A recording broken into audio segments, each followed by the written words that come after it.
goal! Yes, yes, yes, yes, yes, yes, yes, yes! That was a goal! Striker! Eat that! And another! Bing bang, stick it in! Thank you and good night! Twat! That was liquid football! Shit! Okay, we're live. I'll give it a clap and we'll begin. We must have a foot like a traction engine!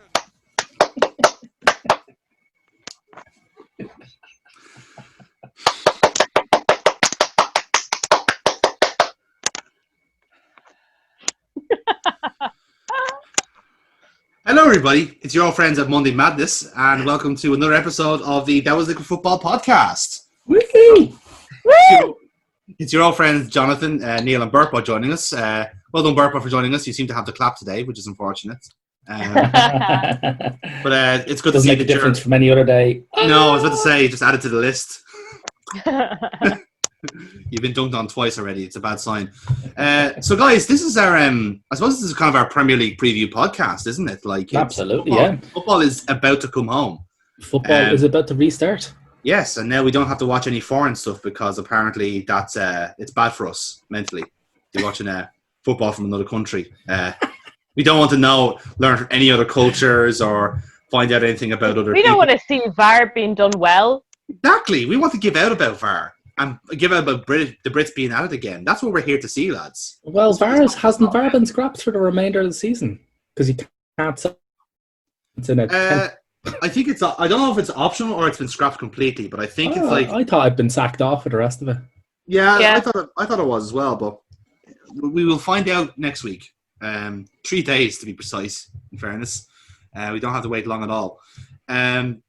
So we will kick off this podcast as we traditionally do, because I have yet again got another round of transfer guff to share with you. Oh, yeah.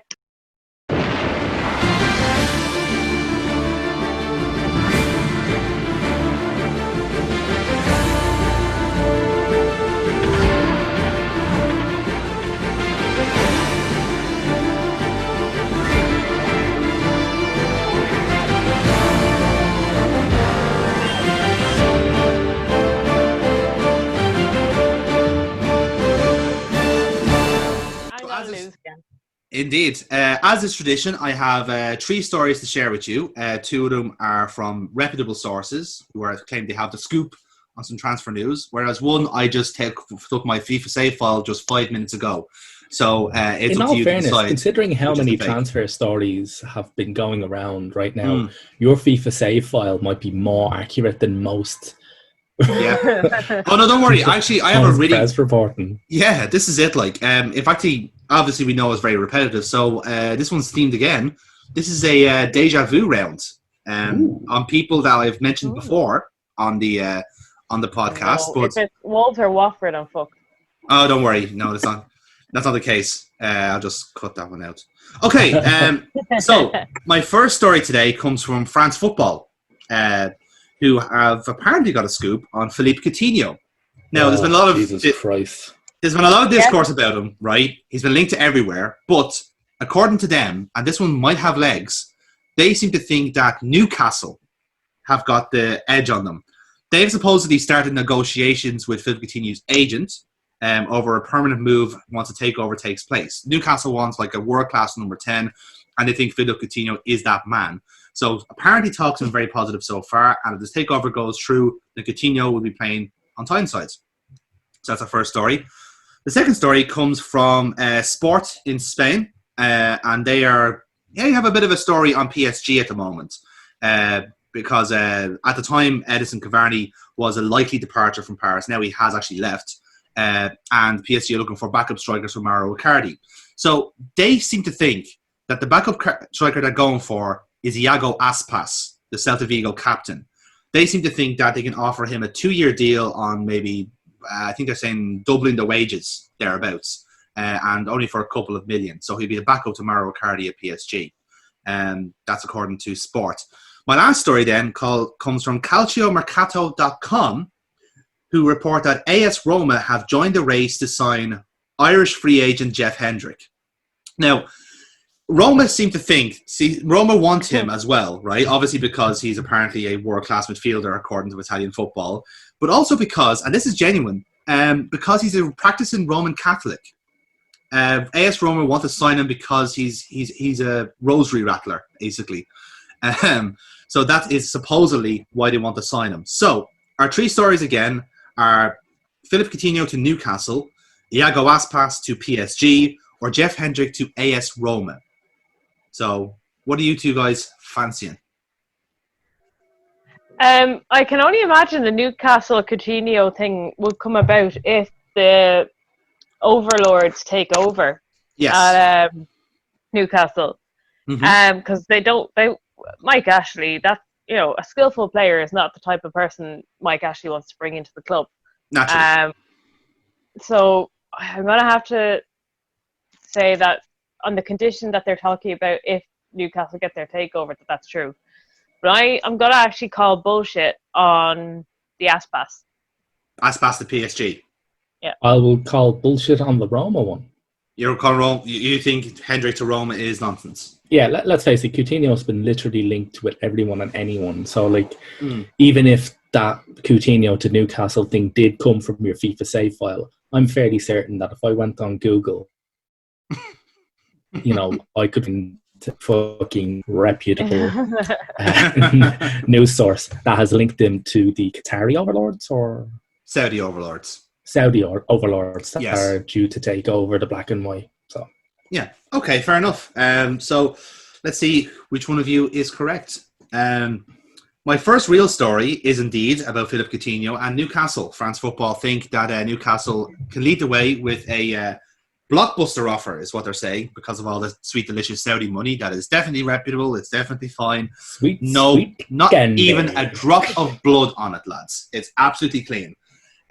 My other story comes from calciomercato.com, and they are reporting that AS Roma have joined the race to sign Jeff Hendrick, which means the story I nicked from FIFA was Iago Aspas to PSG as a backup to Mauro Icardi. Who knew that Jeff Hendrick could be so fucking popular? Like, according to them now, they say they're in a race with AC Milan and Celtic to sign Hendrick. And again, it's all because of, he's Irish? I don't know. I don't see the appeal. I really, really don't. It's bizarre, isn't it? It's so Well, weird. he is a decent player. I just wouldn't think he'd have been on their radar. This is the problem. Yeah. I know. Because Roma and Roma and Milan have very good midfields. They have very promising players, but you wouldn't see Hendrick starting. That's the odd thing. He's at Burnley, isn't he? Yeah, he's at Burnley. Yeah. How do they know about Burnley when I can barely remember them? And she watches the league that they play in. Well, it's a magical thing about scouting systems. They just go with what the computer says. If the computer says yes, then that's who they sign. All these big clubs work the same way. It's like in all fairness, Roma are looking to keep Mkhitaryan off of us. And apparently, I've seen this a few places where we want a swap for Justin Kluivert. Yes, that was one of my rejected transfer gloves because I knew you guys would notice it. That's why I've kind of avoided anything Arsenal because I knew you lads would be all over it like a fucking rash. In all fairness, unfortunately, my feed is infested with it. Oh, it's terrible. It's really, apparently, really... party is done. Apparently we've signed them. Okay. With what money? With I know it hasn't happened. Stop getting my hopes up. I don't even know who this fella is, and I've purposely not looked into who he is so that I don't go, oh, he would be great, and so I don't be like, oh, he's down to Man United. Partey is he's very much like Fabinho in the way he plays. He's a number 6 and he just gets in the way. He's massive. He's a big tank of a guy and he gets around the pitch very, very well. And in a way, he's actually a little bit better than Fabinho when he's on the ball. He travels with the ball very well. But Fabinho's kind of better, has more of an awareness. So kind of take your pick really what type of player you want. But the two of them are very, very close to each other. Either way, very, it's very not good against us. No, it's not. Of course it's not. This is one of the better defensive midfields in La Liga.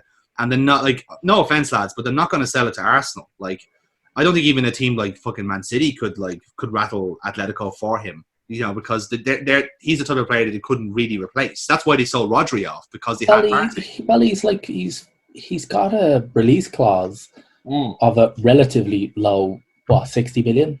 I thought it was 46. Yeah, I think it was like 60 million euro. I think it was. Yeah. So, like, I mean, they potentially, if somebody stumps up that cash, the club can't stop them. That's possibly, that's major. Because I think all Atletico Madrid players have release clauses. Oh no, sorry, all La Liga players have release clauses. Like, by law, they have to have a release clause.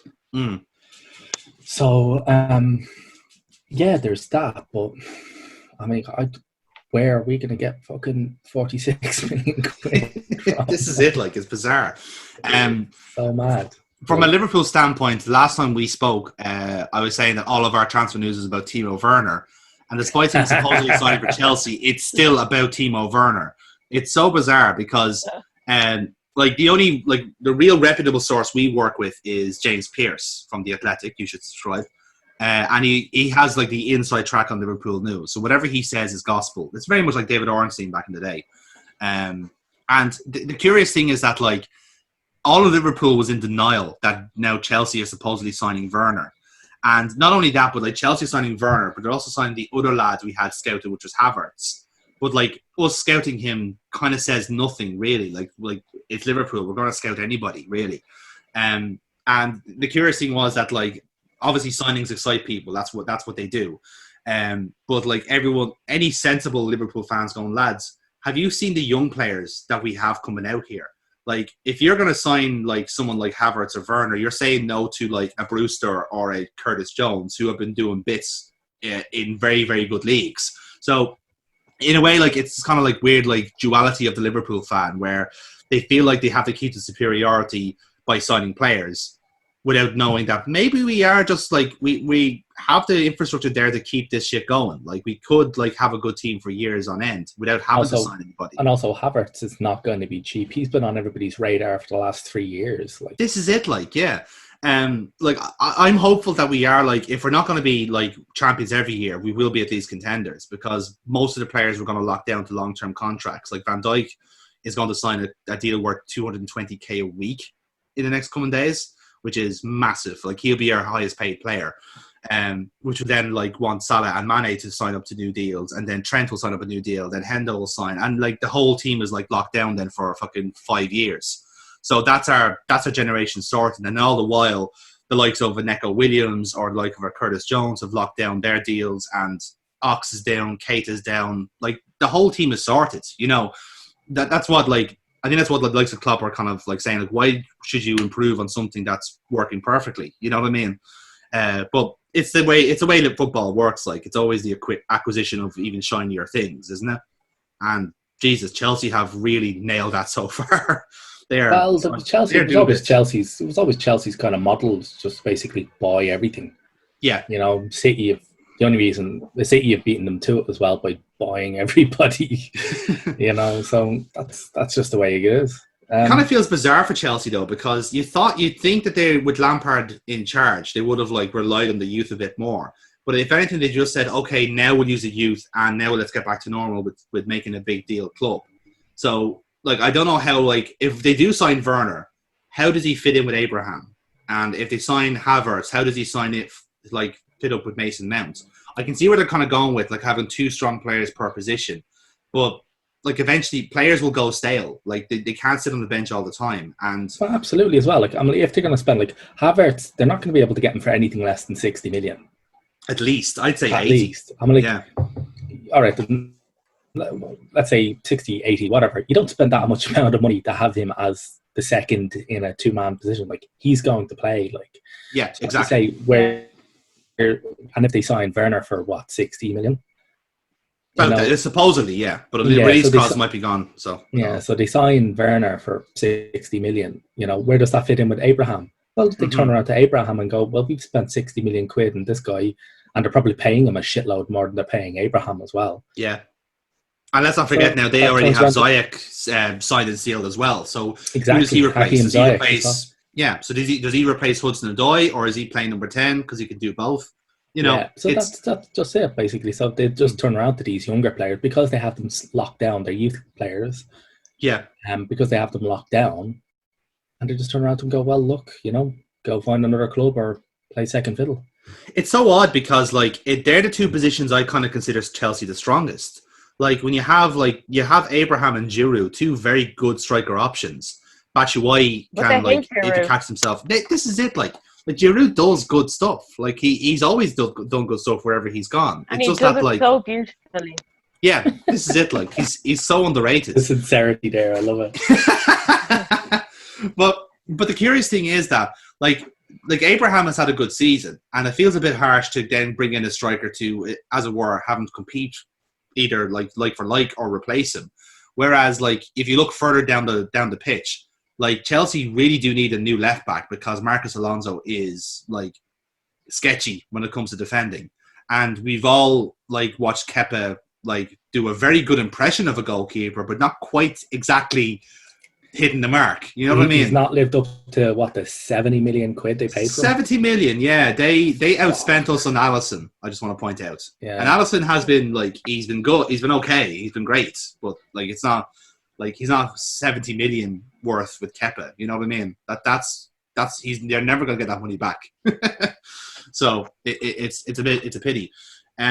I don't recall any other transfer tidbits going around really. It's always been mostly Chelsea. United are in for Sancho, but let's be fair, lads. Who isn't? Exactly. And having watched him play, yeah, he's a decent player, but if he wasn't English, no one would be taking any notice of him. Yeah. It's always the reason they're taking interest of him is because he basically said no to the English football system and went to Germany. And then every thought-provoking sports journalist had to go, "Ooh, let's see what this renegade does." It's renegade, as in he saw a system in Germany that's so much better at bleeding in young players than the Premier League, and decided to go there, and is now shockingly one of the most biggest stars in German football. Yeah. Who knew? Who knew that could happen? What a crazy coincidence that is. So yeah, wonderful stuff. So let's get on with our Premier League preview, lads. We have pretty much a sprint to the finish here. Everyone more or less has 9 games to play. Some have 10. In fact, one of the teams that has 10 is yourselves, guys. It's Arsenal first task. Yeah, potentially. Well, we've potentially 14 if we do a full run in the FA Cup. And that's not discounting the Europa League as well. Yes, absolutely. Yeah. So, that's pretty good. We've got 5 games over the next 15 days. So we're technically on a game every 3 days for the next 2 weeks. Yeah. And then it goes out to, I think, 4 days per game when the FA Cup games kick back in. This should be good. I mean, funnily enough, I genuinely think Arsenal are going to be one of the teams that come out of this kind of lockdown better off somewhat. When they come in. Yeah, so we're looking at only Chambers being our only still long-term injured injury, and even then he's now in full training. Yeah. So I reckon it'll be pretty good. We'll be able to actually field a decent full team. That's good, yeah. So, I am worried about your optimism. It's always a bad sign. Never let it. It's because I haven't watched Arsenal in 4 months, and I'm the crushing. How heartbreaking it is. Exactly, the hope that they normally just crush out of me is actually starting to. You built it up over those months. My new fitness watch after the lockdown started, so it hasn't had to record my heart rate during a football match. So it'd be interesting to see if I do get any alarms sent to my doctor about the state of my heart on Wednesday. Yeah. Should probably give your doctor a heads up. Oh, by the way, I'm an Arsenal fan and they're playing. Totally understandable. Have a great day. The doctor recommends do not watch that match. Disengage from all internet that day. Yeah, but curiously enough, I mean, I kind of watched a bit of the highlights of the two pre-seasons, even though they're occurring in the middle of the fucking towards the end of the season. But not overthink that. Some quite interesting things happening. Maitland-Niles was fielded as a midfielder in both games. No as Xhaka. nature intended. Yeah, no Xhaka in either games. Also read there that Maitland-Niles in training is actually training with not the defenders like Bukayo Saka is. Yeah. For now, he's training with the midfielders. Oh, okay. So it's clear that I've heard he's been playing CM, and in the first game, he did a decent route against Charlton, which was completely kind of glossed over by the fact it was Charlton. Yeah.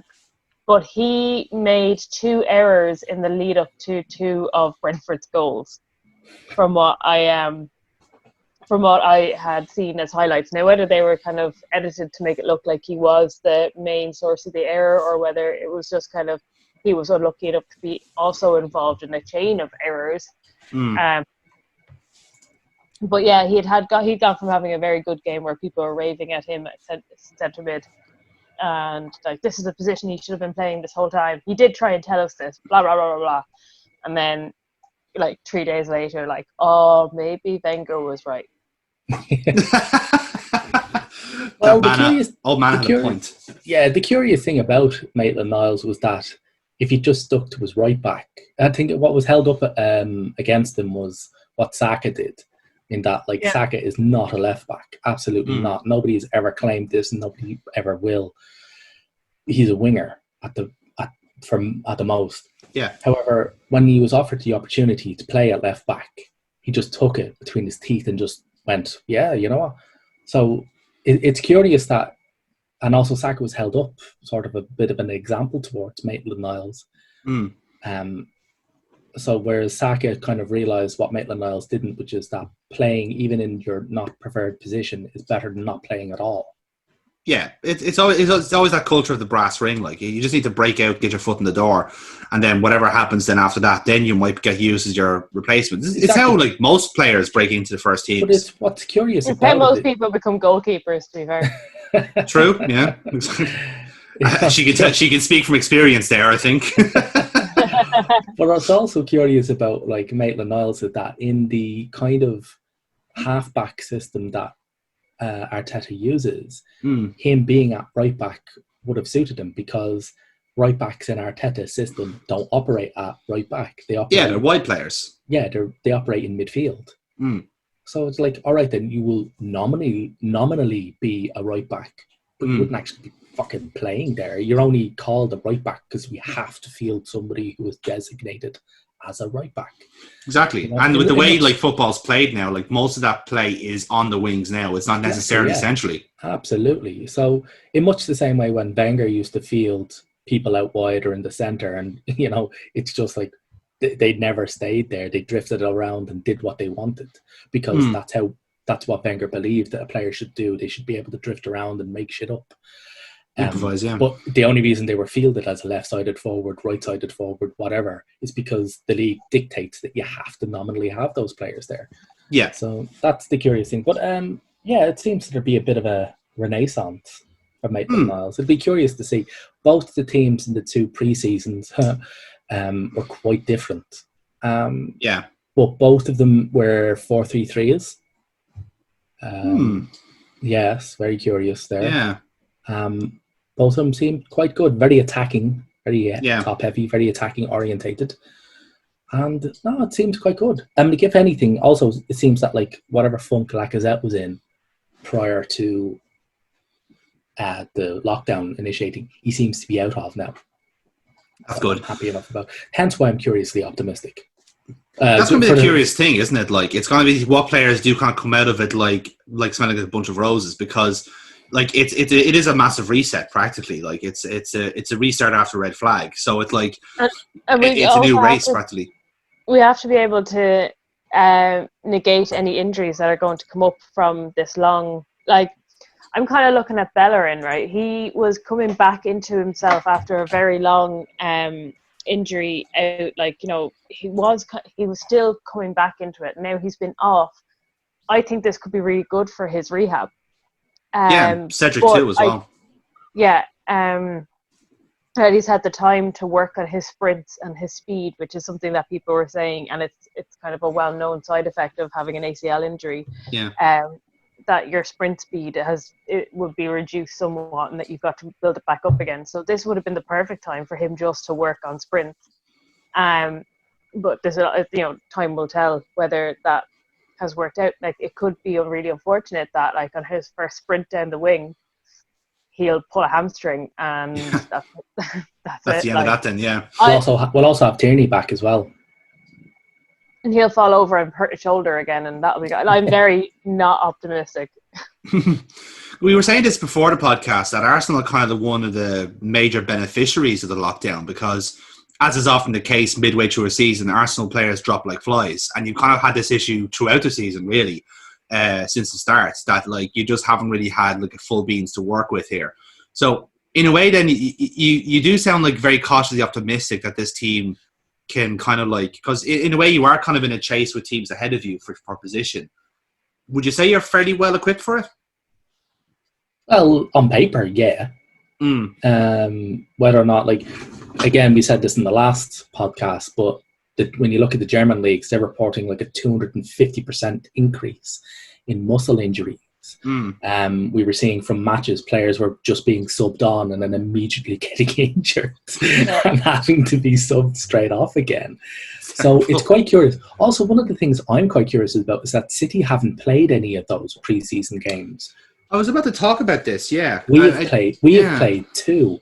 So I wonder how that factors in. Like, are they going to go in cold? I severely doubt they're going to go in cold. Pep Guardiola would just not allow that. But not playing a game, Yeah. There is that argument about ring rustiness, if you like. Yeah. I know, like, we're kind of following your model, but we're like a few days behind you. Yeah. Because we played one game against Blackburn and it went exceptionally well for us. And then I think we have another one penciled in, like, around the same time you guys are playing. So then we're geared up then for the Merseyside derby. So I think, like, most people are trying to get 2 games under their belt. But as you said, City not playing is a bit unusual. But like I said, their training system could be very hardcore. So maybe they're just too knackered to fucking play a match, maybe. Who knows? Probably. And also, they've got Laporte back. Yes. Which is one of the huge benefits for them. City, somehow a team that can pump £1 billion into their squad and still wind up reliant on one player. Who knew? Because when he got injured quite seriously this season, that's kind of when their season almost went to shit. Yeah. Except for the fact that they keep having to field an almost perennially injured Kevin De Bruyne, who will have also benefited from this fucking break. Yeah, definitely. Like, I think everyone kind of has that situation where, like, the lockdown has kind of, like, helped, like, ease a lot of niggling injuries.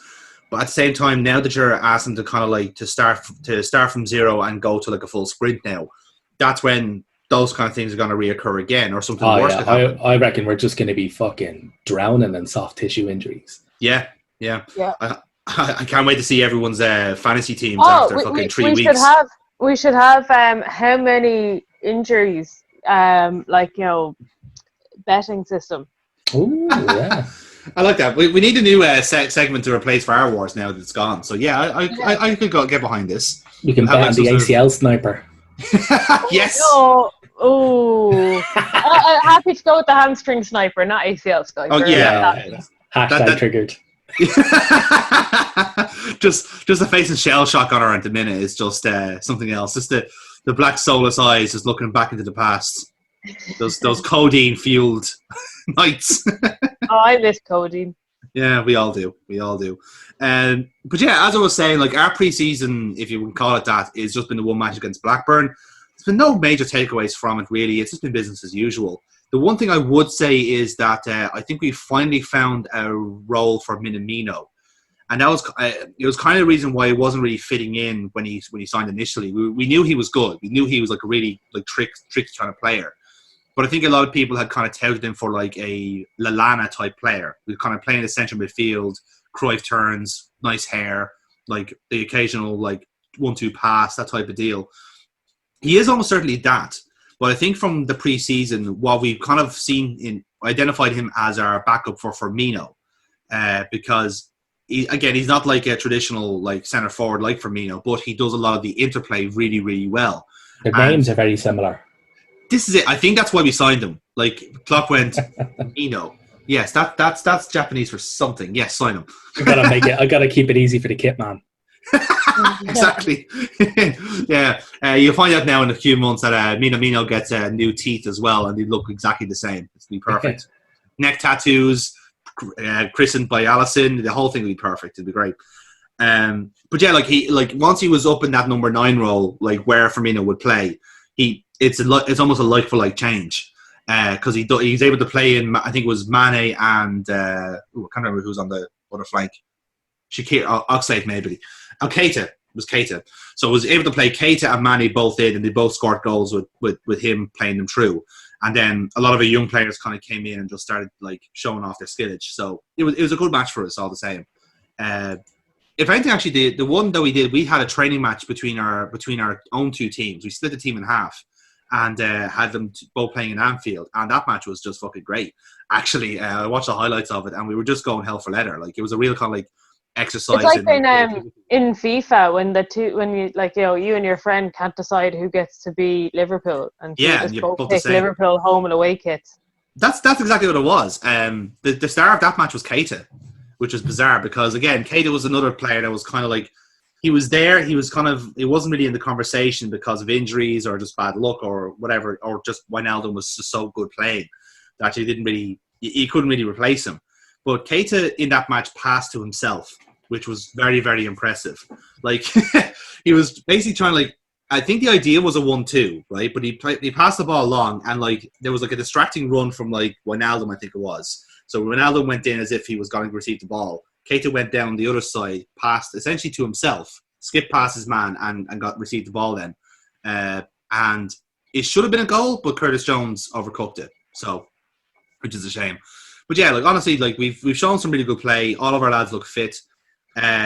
Injury wise, I know that Klein is ruled out. Like Klein is not coming back this season at all, and he will probably be moved on to I can see him playing in the Championship next season. Like he'll be just for to get himself to match fitness, let alone getting back to the Premier League. And we've extended Lallana's deal for another few months so he can lift the Premier League trophy because, again, I don't know if you mentioned this, but Jurgen Klopp is madly in love with Adam Lallana, as we all are, obviously. Such a pretty boy. And that's pretty much been it. Like I think Ox has a small muscular tear, but I don't think it would be the Ox unless he does. So we'll take that into account. I think Salah missed both matches, but I think it's just a precautionary thing. They want to keep him fresh for Everton. So, I mean, it'll be interesting to see with the kind of fight for the European places, how all the teams have kind of gotten on with their pre-seasons.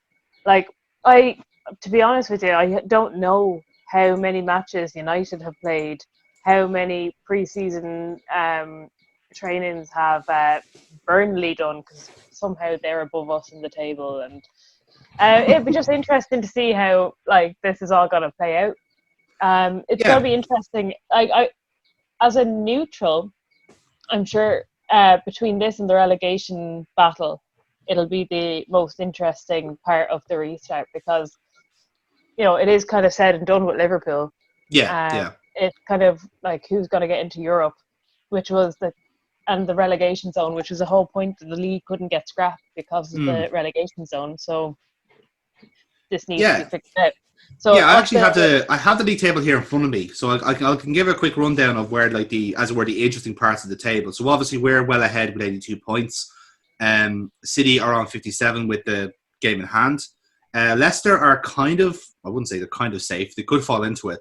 They're on 53 points in third place. Then here's the big scrum, which is Chelsea 4th on 48, United 5th on 45.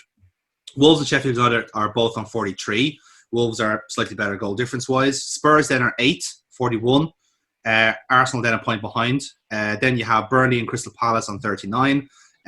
Both have the same goal difference. Everton are 12th, which is bad luck, I think it's fair to say. They're 2 points behind Palace. Then you've got Newcastle 13th, Southampton 14th, And then I guess this is the relegation scrap. So you got Brighton in 15th on 29. You got 3 teams on 27 points, which is West Ham, Watford, and Bournemouth. They're all on goal difference. And Aston Villa are 2 points behind them. They have an extra game to play against Sheffield. And then kind of stranded a bit is Norwich on 21 points. But again, this is practically a reset. So any of those players that are out of form could suddenly bounce back, or they figured out why Timo Pukki wasn't playing ball and suddenly he's cured. So like I said, it's all to play for in that sense. But yeah, let's talk about the European scrap so far, because there's a lot of teams in that conversation. And depending on what happens with Man City, they currently have their case going on with the arbitration of sport about their exclusion from the Champions League, and we'll know next month for sure if they're going to be playing or not. So this race could suddenly be blown wide open, and 5th place is suddenly a Champions League spot. I'm kind of inclined to say that Leicester and Chelsea would be fine. They'd be scrapping for 3rd place. 5th place is a bit of a pick 'em for me. I can see a team like Wolves getting it, or Sheffield. Arsenal would be a good show for me, but I would kind of put Arsenal and United kind of in the same level at the minute. They're very, very similar, level-wise for me. I can see Wolves just kind of sneaking in there. That's just what I think. So you would give the last place up to Wolves? Yeah, I think so. Wolves seems to have the thing about Wolves is they also have Europa League to worry about. But the way that's going to work out is it's probably going to be a mini league to crown a Europa League and Champions League champion. So in a way that they're not going to be distracted with playing football on Thursdays. It is just going to be a game every 3 days for everybody. So whatever kind of handicap they would have had is gone. And that works for United as well, actually, now that I think of it. So both those teams now don't have to worry about shit like the Europa League. The Europa League will be handled in its own time. So in that sense, those two teams are kind of everyone's working on the same level now. So, and quite honestly, I rate the Wolves team a lot better than I do the United team at the minute. Although the United team have improved over the season, in fairness to them. So particularly with Fernandes signing, Fernandes has helped out a good bit. Yeah, he's really slotted in really well there. Yeah, and the fact is he's making players around him play better too. Fred is now playing the way he was designed, and Pogba, whenever he gets back to playing football and stop being a massive prick, he'll play better too. So that whole midfield now makes complete sense in that sense. So yeah, they will certainly be in contention. I wouldn't be surprised if United get 5th, really. Because I think that's accurate for them. That 5th is an adequate place for them, and if they get Champions League football, then that's a bonus, really. And I'm sure their fans will be delightfully reminding their neighbours about this for years and decades to come. Because that's all they've got now.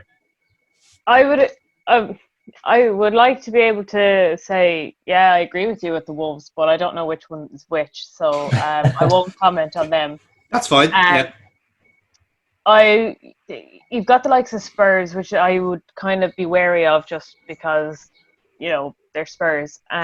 They have Kane returning back from injury, and they also have Son, who had left to go play in the army.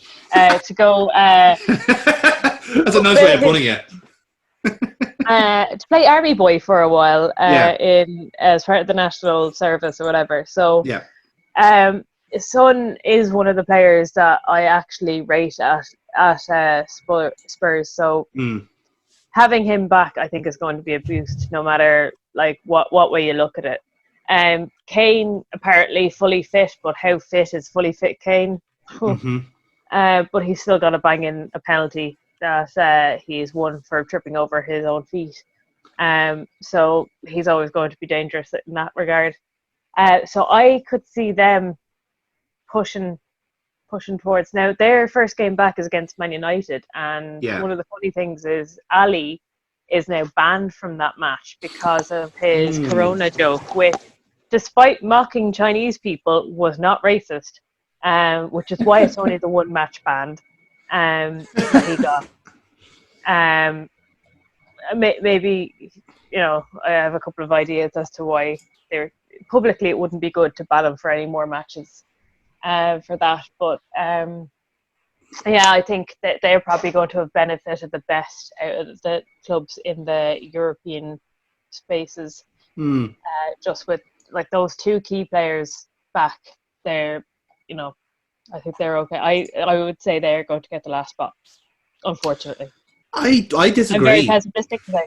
Yeah, I was about to say, I think you're being very negative there because I don't see any merit in this Tottenham team at all. There's never any merit. They'll never get anywhere by merit, Jonathan. Let's just of course. Yeah, let's be specific about that. What I really mean there is that, like, I think we've always had this kind of argument about Harry Kane, and it's kind of like he is what Steven Gerrard used to be for us back in the day. Like everything, whenever Gerrard was playing, everything had to go through him. And the problem was that we were over-reliant on him, and then the rest of the players around him kind of suffered for it. So players like, I don't know, just throw out there, for example, like Barosh or Cisse, like they are supposed to be the strikers, but they're not like taking shots because Gerrard is the one taking shots, you see. So everything had to go through him, and everything had to work through him. So whenever he wasn't on form, the team's not on form. And we've said this before. We've said this before that like the Spurs aren't really a better team with Kane in it. No, because I don't think they are. Upon him. Like there's been a good few seasons where he's gotten injured and their scoring rate has gone up. Yeah, because everyone else is pitched in. Everyone else is like, oh well, we don't have to pass it to your man anymore. So like we can express ourselves. Whereas now with Kane back in the squad, it's like get the ball to Harry. Yeah, exactly. And he's not as good a striker as everybody believes him. Like if he was Ronaldo, you'd be like, yeah, just give the ball to him. He's going to do something with it. But he's not that good. But the fact as well he has a reoccurring injury should be a really like concern to Spurs, especially now in this kind of run-in where you do need people who are 100% fit and don't have any issues whatsoever, which is why you do look at a team like maybe like Wolves. Like they don't have many like nagging injuries in that team. Or like Man United, they have Pogba. What are you going to do? He's not going to play. Easy now, Souness. Yeah, I know, but you know what I mean, right? You know what I mean. Sorry, I'm trying not to let my gammon show there, but like a team like Sheffield United, who are such a perpetually fit team, right? A good example. They don't have any of those kind of issues, or if they are, they're able to defend them quite well. So when you do have a team like Spurs, then who are essentially their captain is working with a ticking time bomb of an injury, like you can't really push him that hard. So you do have to pick and choose your moments to play him. Do you play him in the big games to potentially get goals and lead the team, or do you play him in smaller games where it might not be that much of a demand, but he's able to like bully like defenses for easy wins? It's a tough one for Mourinho, but I can see Mourinho just being lazy and just picking him out every single time, because I think having that central striker suits Mourinho's system a lot better, because that's how he always used to play anyway. So it's a bit of a moot point for him regardless. Like even before the lockdown, he was playing Mora in that central position, and it just was bad. It's just a bad idea overall. Like, so no, I don't think Spurs will get there really. I can see them staying 8th. Okay, I would be happy with that outcome. Yeah. I don't know what your thoughts on it all, Neil. Yeah, if you're set, I can see 7th, I can see 6th, but like it's such a tough one. I think we'll get 6th, Arsenal. I think we'll get 6th. I'd say 6th. Yeah, I'd say 6th. If not 7th, like I see at least you guys going at least improving on where you were in 9th. Like I don't think you'll stay 9th. If not, it's because something terrible has happened to the team. Like you're better than 9th at this rate. So in that sense, then I don't really see who can drop out of that except for Spurs or maybe Sheffield. But that could be mainly because like they fucked up a game or two. Like Sheffield were doing great guns beforehand, so they will be in the conversation, as will Wolves. So yeah, it's a fun battle really. Do we see the likes of Burnley or Palace gate crashing, or would it be funny to just see Roy Hodgson back in the Europa League? Because there's a part of me that wants that to happen again. Oh. Yeah, you can get back into the Europa League when we get back into the Champions League. That's fair enough. Maybe they can kind of slipstream you or something. So when you're climbing up the league, they can just like latch onto you like a lampet or something. It's all good. Yeah. So I guess like our kind of takeaways are like we're kind of fancying like. I think the conversation there was like United or Wolves for that 5th place spot, really, which is kind of where they are at the minute. So no real shockers there, I guess. Although, again, Burtbot's been very negative there and thinking it'll be Spurs to get it. So hopefully you'll eat your words in a couple of months' time. Here's hoping. Here's hoping, exactly. So let's go further down the table then to the other interesting battle going on. Obviously, from Burnley to Southampton are kind of like they're safe for all intents and purposes. So it's just scrounging for position there to get a few more millions of pounds. I mean, Everton will want to like get out of this scrap fairly quickly, wouldn't they? Like 12th is for a team managed by Carlo Ancelotti and a team that's like dropping like flies already injury wise. Like they've already got 4 on the casualty list. That's not a good sign for them. Especially get like rolling up to a Merseyside derby where like they'll want to rain on our parade. Let's be fair here. Like a win against us would reset their season completely. Like the banter machine would go into overdrive, and we'd never hear the fucking end of it. Really, someone that they have enough players to even play in the fucking game to begin this with. Is it. Like it's not looking good. If the reproduction rate is as strong as it is, if the R number is as strong as it stays, it's not looking good for Everton, is all I'm saying. No, absolutely not. Their 4th and 5th subs are going to be Mike and Tim from row 4. Tim Cahill. the cast of Z cars suddenly rocking up. Get Timmy Cahill back in, yeah. Timmy Cahill. Oh, he's just broken his shoulder punching a corner flag. like a fucking cock. We would have invited Tim Hibbert, but no, Tony Hibbert even. But we decided not to. I think that ship has sailed. So it's going to be a fun one. So the relegation scrap really is between 6 teams for all intents and purposes. Starting off with Brighton on 29, then we have West Ham, Watford, Bournemouth, Villa, and Norwich. Can we rule out Norwich officially? Like they are like 6 points away from safety, and have been always kind of at that level all season. Yeah, I feel like I know they got hit with injuries like a sledgehammer at the start of the season, and like they had done quite well at the start, and then I think they were playing with like 10 normal starting 11 out injured or something ridiculous one of the matches. Yeah, I would hope this time. Yeah, I think so. It was something, or maybe it might have been 7 of their starting 11 out injured or something. It was something ridiculous though, and they never really recovered from that, and they haven't played well. Now maybe this break they've got players coming back. I haven't followed them closely enough to know, but I have kind of ruled them out in my head that they're going down. Same here. Alright, there were a couple of extra bodies fit, but that applies to everyone else.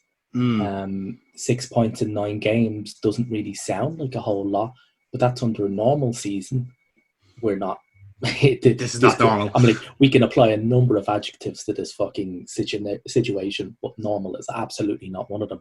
Yeah. So in this current place with the team that they've got, 6 points is a fucking gulf. And I agree with Burke, but not only do I have them not getting out of relegation, I have them finishing 20th. I have them at the bottom.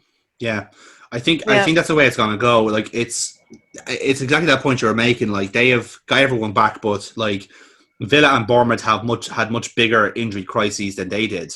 So if you're using that argument to say Norwich might be better, well then surely you have to use the same for both of those clubs too. As well, and also when you look at the players that Norwich have back, are they any good?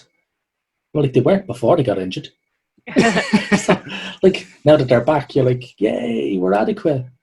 Yeah, I think the one major casualty was Cantwell. Really, yeah. When and much like what Burke was saying at the start, there, it was all the defenders kind of dropping like flies at the one time. Like I think they lost both their fullbacks in the first few weeks, which was the main kind of like approach for that team. Like they were playing like Klopp-like football there. So once the fullbacks went, they didn't have anyone to replace them.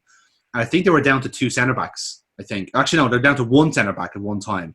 and your man Alexander Tete had to slot in as centre-back for a couple of weeks.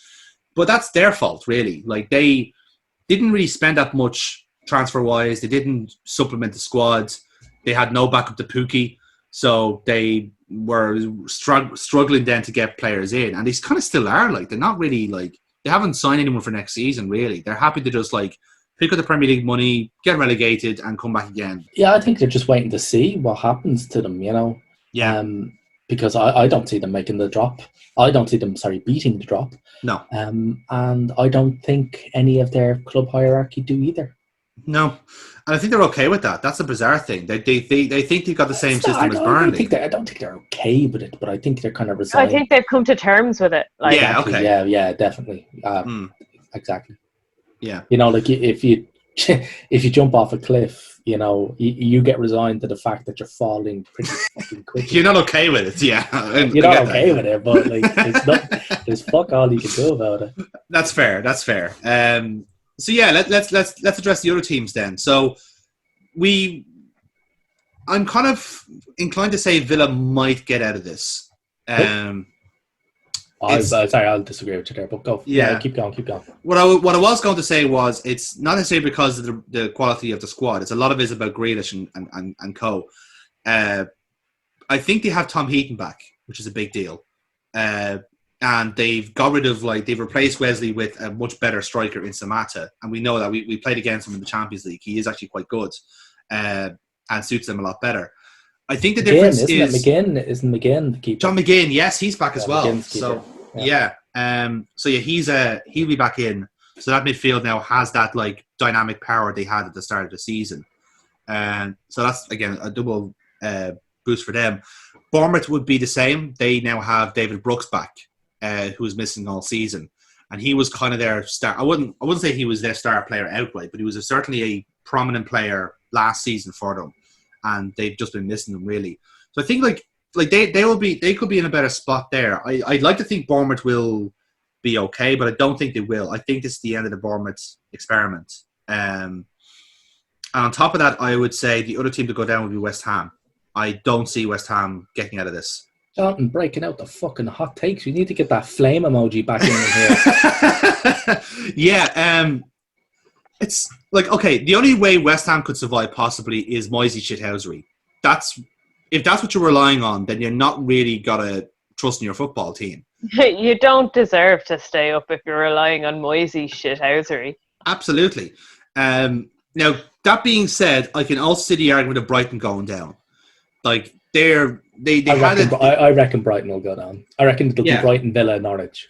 Brighton, Villa, Norwich. Okay. Well, I think I will go Brighton, Bournemouth, Norwich. In that order. As in Norwich down at the bottom. Yeah. No, I think I'll stick to my guns here. I'm going to say Bournemouth, West Ham, Norwich. I say West Ham are finishing 19th. Oh, man, we need to get them flame sirens fucking firing off. And that's that sound you're hearing, by the way, is Gammon going crazy everywhere. Meow. Yeah, I actually reckon you get some fairly decent odds on that. I'd say so. Like, it's only purely by fact that, like, it's West Ham and it's Moisey. Like, one of those, like, really, like, distasteful combination that somehow work. Like, fucking a prawn cocktail, essentially. It's like, it's one of those weird things that, like, that exists, but people can't deny that it exists. It happens. It naturally exists in our universe. So surely it must work. What happened?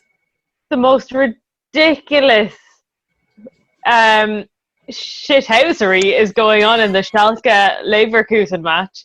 Okay. Where it's all breaking out. There's a huge fight now. Nice.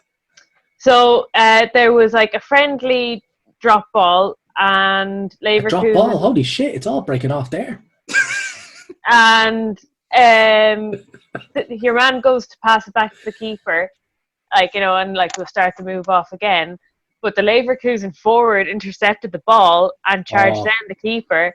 Keeper came out and made a save, but the whole thing is breaking out, and that was unsportsmanlike. And he's talking to the ref. Is he gonna get sent off?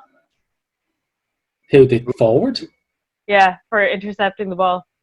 I love that he's gonna get sent off for intercepting what is essentially a loose ball. Yeah. Fuck. Well, he's been talking to. His name's been taken. I don't know. no card has been shown just yet. They're now talking to the guy who ran over and started the fight with him. Oh, his name is Am I Right? Right? All right. Okay, no, his name's just... Oh, no, he's taking the card out and now he's running off in another direction. Oh, I wish I spoke German. Somehow I don't think you're going to replace Cammy anytime soon on Soccer Saturday. This is your well... Yeah, she actually is somewhat cognizant of what's actually happening on the pitch. Has someone been sent off? I don't know, Jeff, has it? Okay, he's shown a yellow card to 3 separate players, none of which he was spoken to, and the boss of Leverkusen. Nice. Okay. Not a red card for the boss, but a yellow card for the boss. Okay, and now he's delaying the corner because the save resulted in the ball going out for a corner. And players are now refusing to let your man take the corner. Oh my god, it's hitting off again. This is why we need crowds back, lads, because oh my god, and he just kicked the corner out of play to be sportsmanlike. Oh. Oh Jesus, that was fun. I have no clue what was being said, but like I bet anyway. None of it was complimentary. None of it. No. Her entire world is literally turned upside down. That was embarrassing, to be honest. Okay.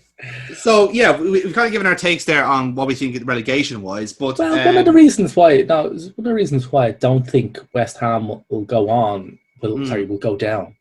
And this might lead into our kind of the next bit on this, which is the empty stadiums thing. In that West Ham have a lot of, shall we say, psychologically fragile players. I do believe the politically correct term nowadays is pussy.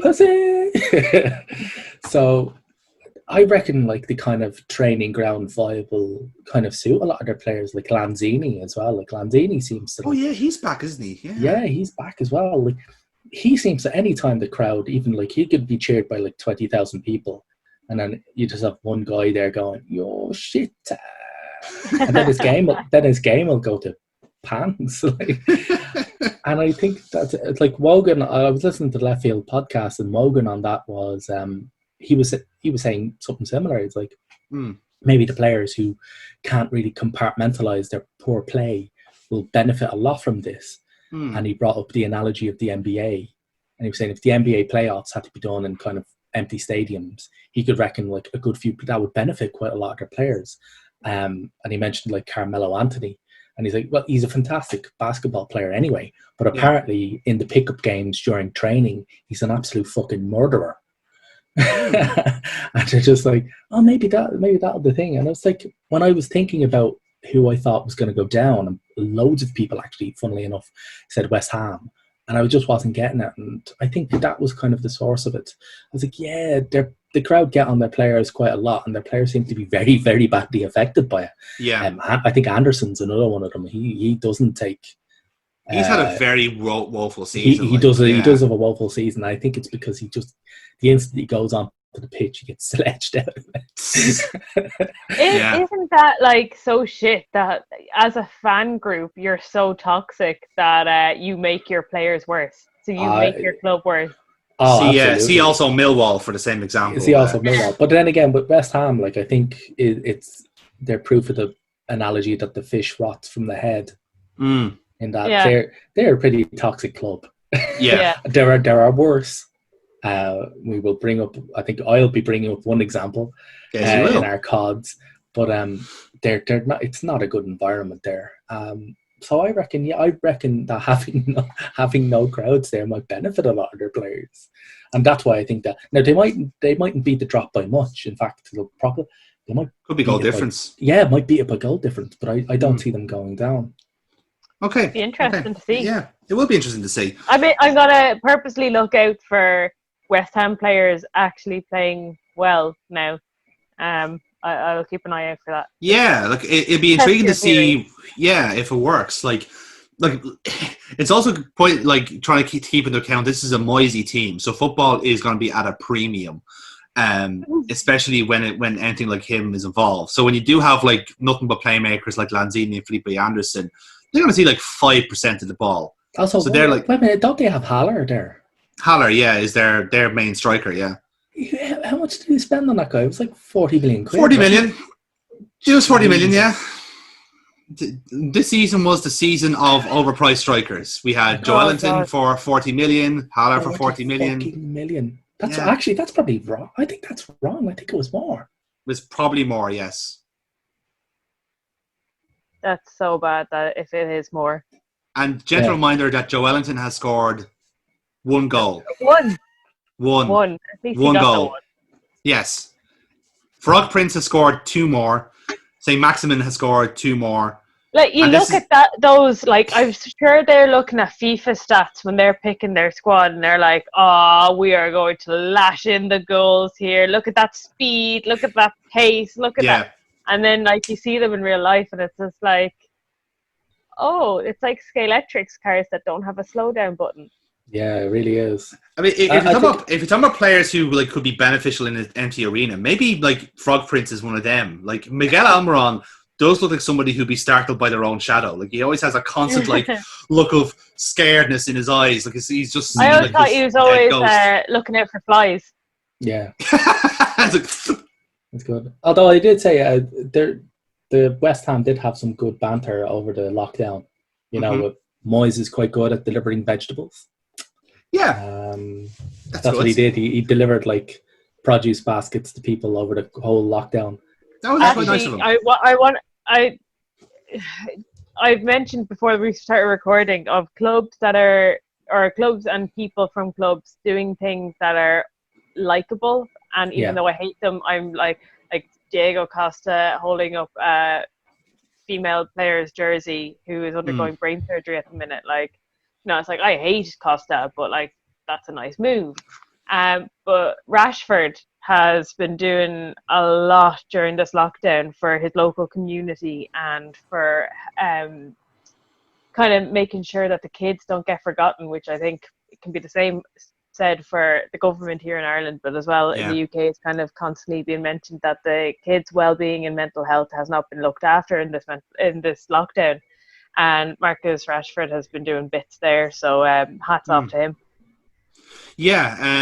I think Jose was actually working in a food bank volunteering in the food bank for quite a while as well, which was very unlike him. That story is so funny because like paparazzi caught him doing that. Like people were like, "Oh, this was like arranged that paparazzi would just happen to be at this food bank and they would see Jose Mourinho." But then people were like, "Look at the state of him. Do you think he actually, if you knew the paparazzi were going to be there, you'd at least tidy yourself up?" He's in this like oversized tracksuit kit. But yeah, no, he looks like he slept in his clothes. Yeah, maybe he is. He's probably still staying in a hotel in Manchester. Yeah, Jesus Christ. Yeah. I was actually, funnily enough, for places where people leave, Felipe Anderson, I don't know if you've seen any of his videos, he's quite good at dribbling past his Alsatian. That's good. So, yeah. But he apparently, he lives in an apartment that's the size of a fucking runway. I don't know what aspect ratio he's got his phone or any of the cameras set at, but his apartment looks fucking huge. So that's the benefits of living and playing for West Ham, I guess.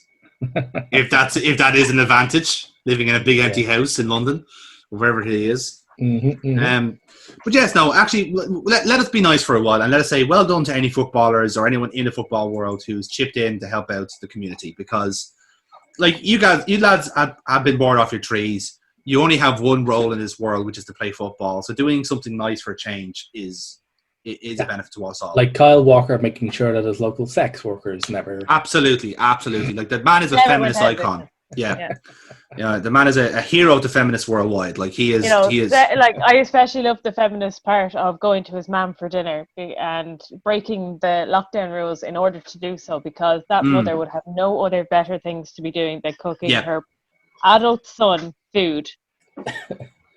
Or Serge Aurier scoring his... lockdown breaking hat trick. You got to admire the hustle. So I suppose we wrap up this kind of like this preview of the Premier League with a quick glance to the Championship, because stuff that's restarting as well next week, with obviously big ramifications for the Premier League. As it stands, the teams that will be going up will be Leeds and West Brom. Leeds are leading Bromley by 1 point. Again, we've spoken a little bit about why, or at least from my point of view, why I want to see Leeds back in the Premier League. Not necessarily because it's Leeds, it's because it's Marcelo Bielsa, and I just want to see him happen in the Premier League. Like, it's just it's one of those like bucket list things that every football nerd would potentially want to see, because that like Bielsa does make really filthy football, and it would suit the Premier League so much now to have a really dirty team playing like just very like sloppy, sleazy football. We don't have Stoke.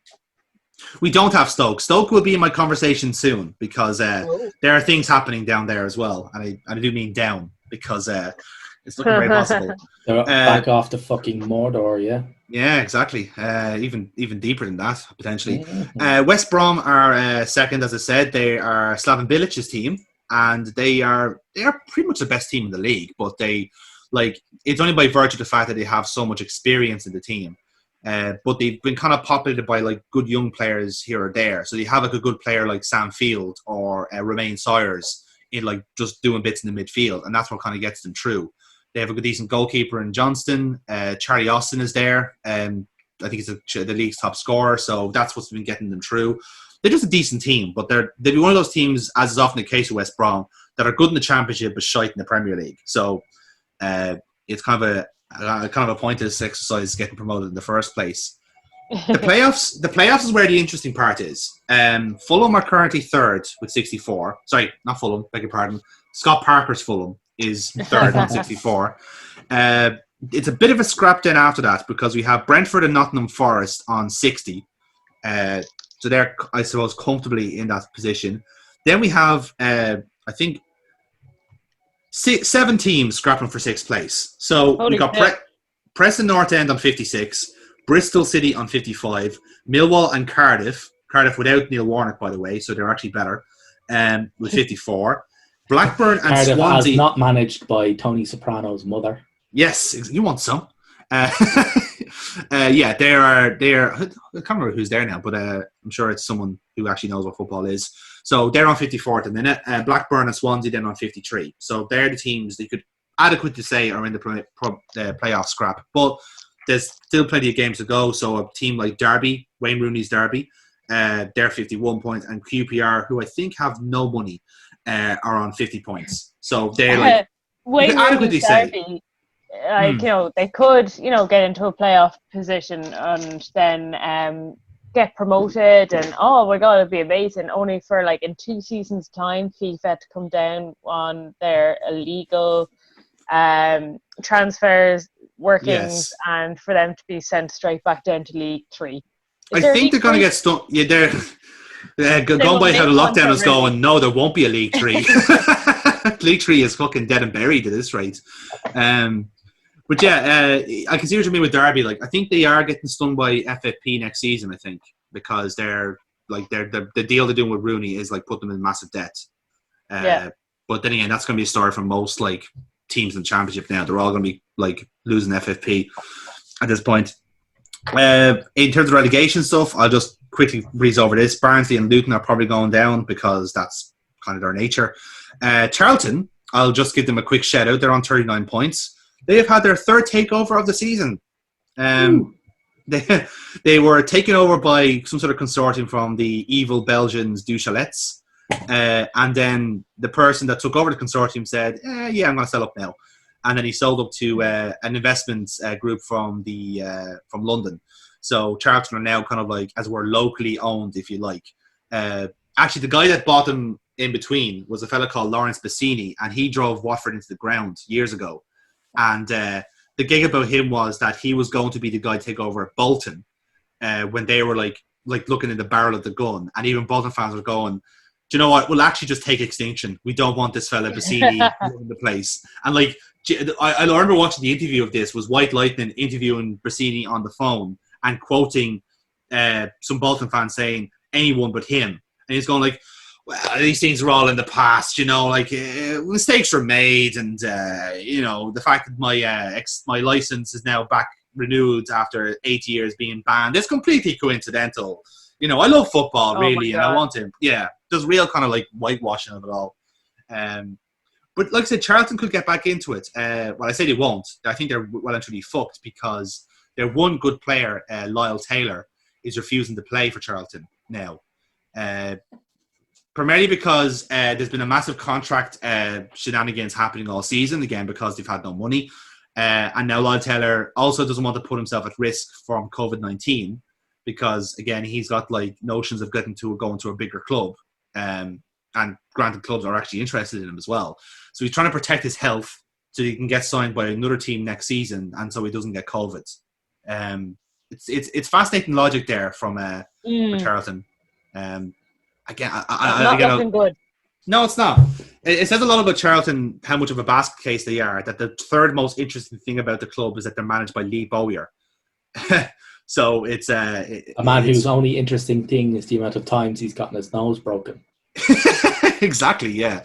Now, that being said, though, Charlton could very well get out of this mess, and they could drag in quite a few prominent teams down into League One. Hull City are closest to them. They sold off their star man Jared Bowen to West Ham and have just been nosediving ever since. Wow. Wigan have had nothing going with them all season. They've been kind of like flirting with relegation. Jonathan Woodgate's Middlesbrough potentially getting relegated as well. They have Robbie had no Keane helping out there. Yeah, exactly. They've had no money this season, so they've had to like sell a lot of their like star players, and they're relying on a lot of youth players at the minute, and they're all just like completely out of their depth. God love them. So they could potentially get relegated. Huddersfield, remember them? They're looking at a relegation as well. They're only 3 points away from safety, and a little team called Stoke City are just on the cusp of that relegation scrap. Oh, I'm smiling. Yes. Very much so. The benefit for them is that their goal difference is actually quite good. But, like I said, a 3-point swing, 4-point swing, and that all changes. So, and of course, the reason I do think it is about time that the last remaining Neanderthals did get wiped out. I know.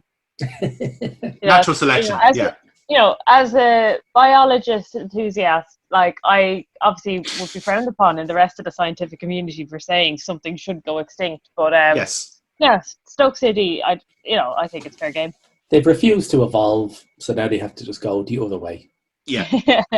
They refuse. Yeah, exactly. If you don't want to live in the 21st century, then the 21st century will not live with you. That's how it works. It's also been compounded by the fact that like Stoke City might not have a manager, considering that Michael O'Neill, who gave up the Northern Ireland job to finish the season with Stoke because of the lockdown, now has tested positive for COVID-19 an hour before they were supposed to play Man United in a friendly. Bad luck there, lads. Not going to lie. But like I said, they have a contingency plan. Their assistant manager will manage them for the next week or two, I think, until Michael O'Neill is deemed to be fine, I guess. Or maybe he might just be kept in bubble wrap until the season ends. At which point, Stoke will probably get relegated. And that's pretty much it. Like League One has been decided-ish. Coventry and Rotherham are promoted, and then the playoffs will actually happen. So bad luck, Sunderland. You've actually missed out. Sunderland will stay be in League One next season. I think this is our prompt to celebrate and laugh at them because, man, the next season of the Netflix show is going to be so much funny, isn't it? Just like 4 episodes. R.I.P. 5th episode, scene missing, COVID-19, and then the 6th episode is where they're going like, right, lads, let's gear up for the return of League One. We're going to get promoted. Oh, no. And that's the end of the show then. They get certifiably extinct from that. Okay, so we'll continue the show then with our favourite segment and yours, the Hand of Cod.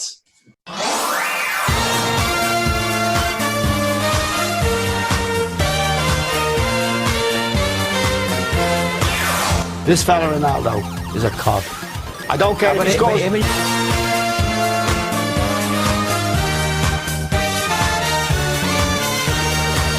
I thought he was fucking dreading it.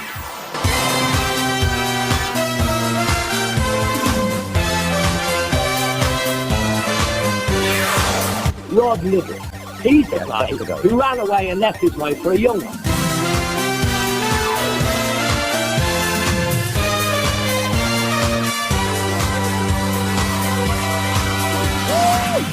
So, various topics on my list here, but Bertbot, I think I'll start with you first. You've gone for an old favourite for this week's nomination, haven't you? Yes.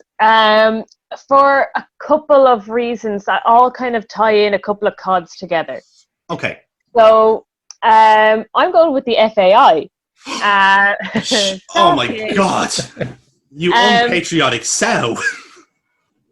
Over 400 days after John Delaney was removed forcibly from the building. He kept turning up for work. He's just like, John, this isn't your desk anymore. No, it still has my name on it. Look, I wrote it down on the desk. I've brought champagne, lads. You can't stop me. I fucking made the FAI.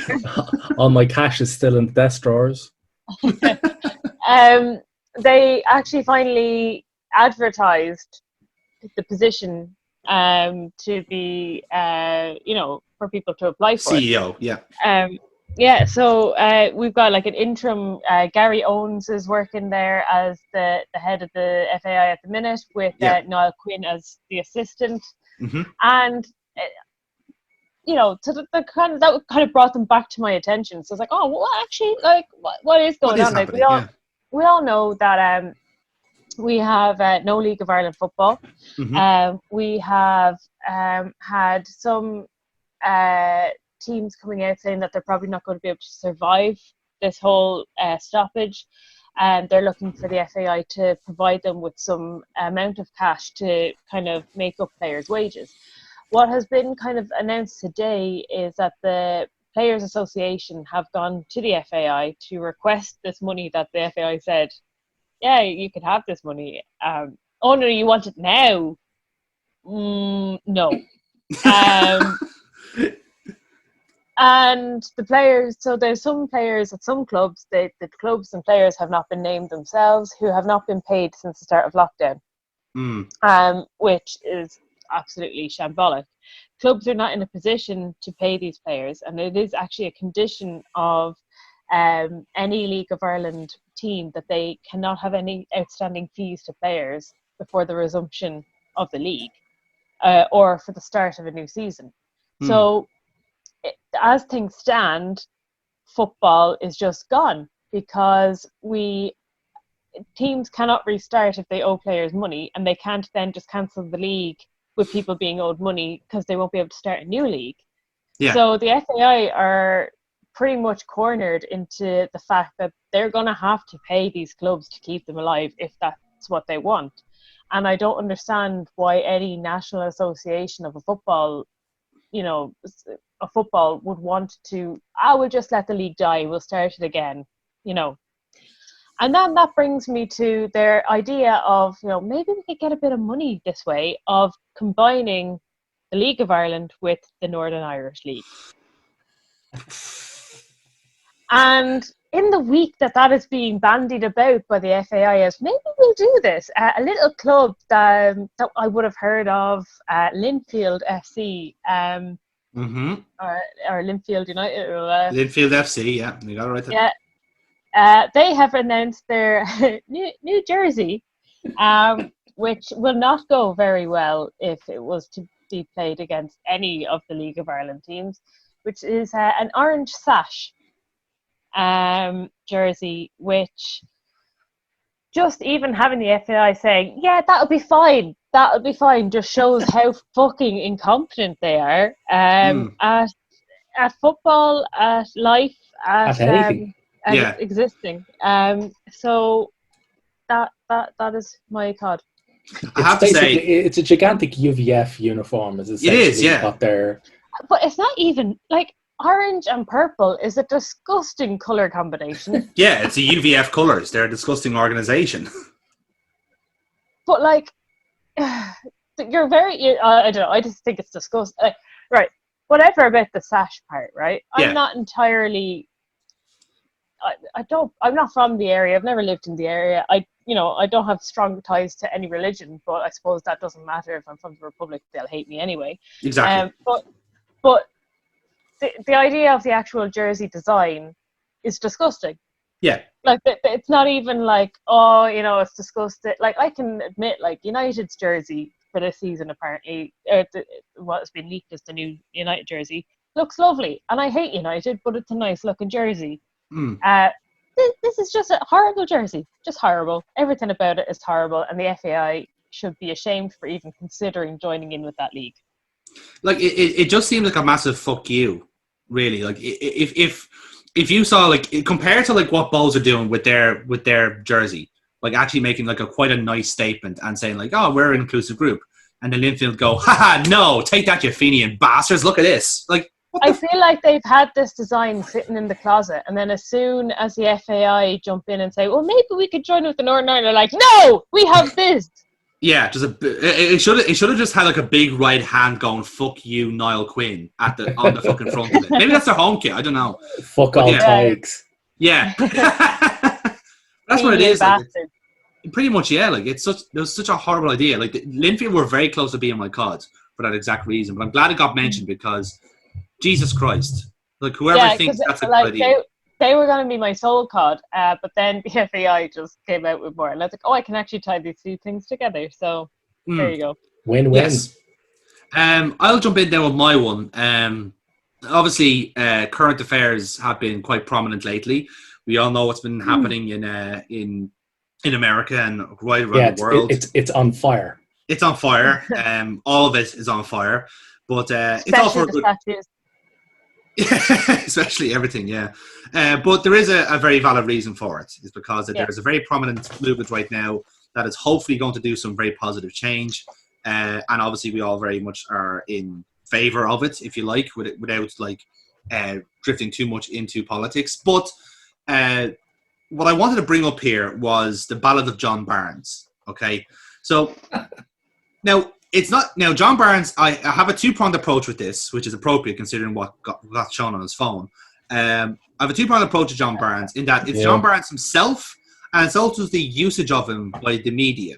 So obviously the race row has kind of accelerated with what happened to George Floyd and the Black Lives Matter movement. Because whenever like a race row happens, and it happens like 6 times a year in the football world, especially when like someone videotapes someone's calling someone the N-word, or Raheem Sterling has an opinion, or in the case does anything, or when Mark Sampson opens his dumb fucking trap. All of this comes up, right? And it's a very repetitive cycle where the mainstream media will have a good look at it and kind of cross-examine themselves and say, well, were we in the wrong with reporting this?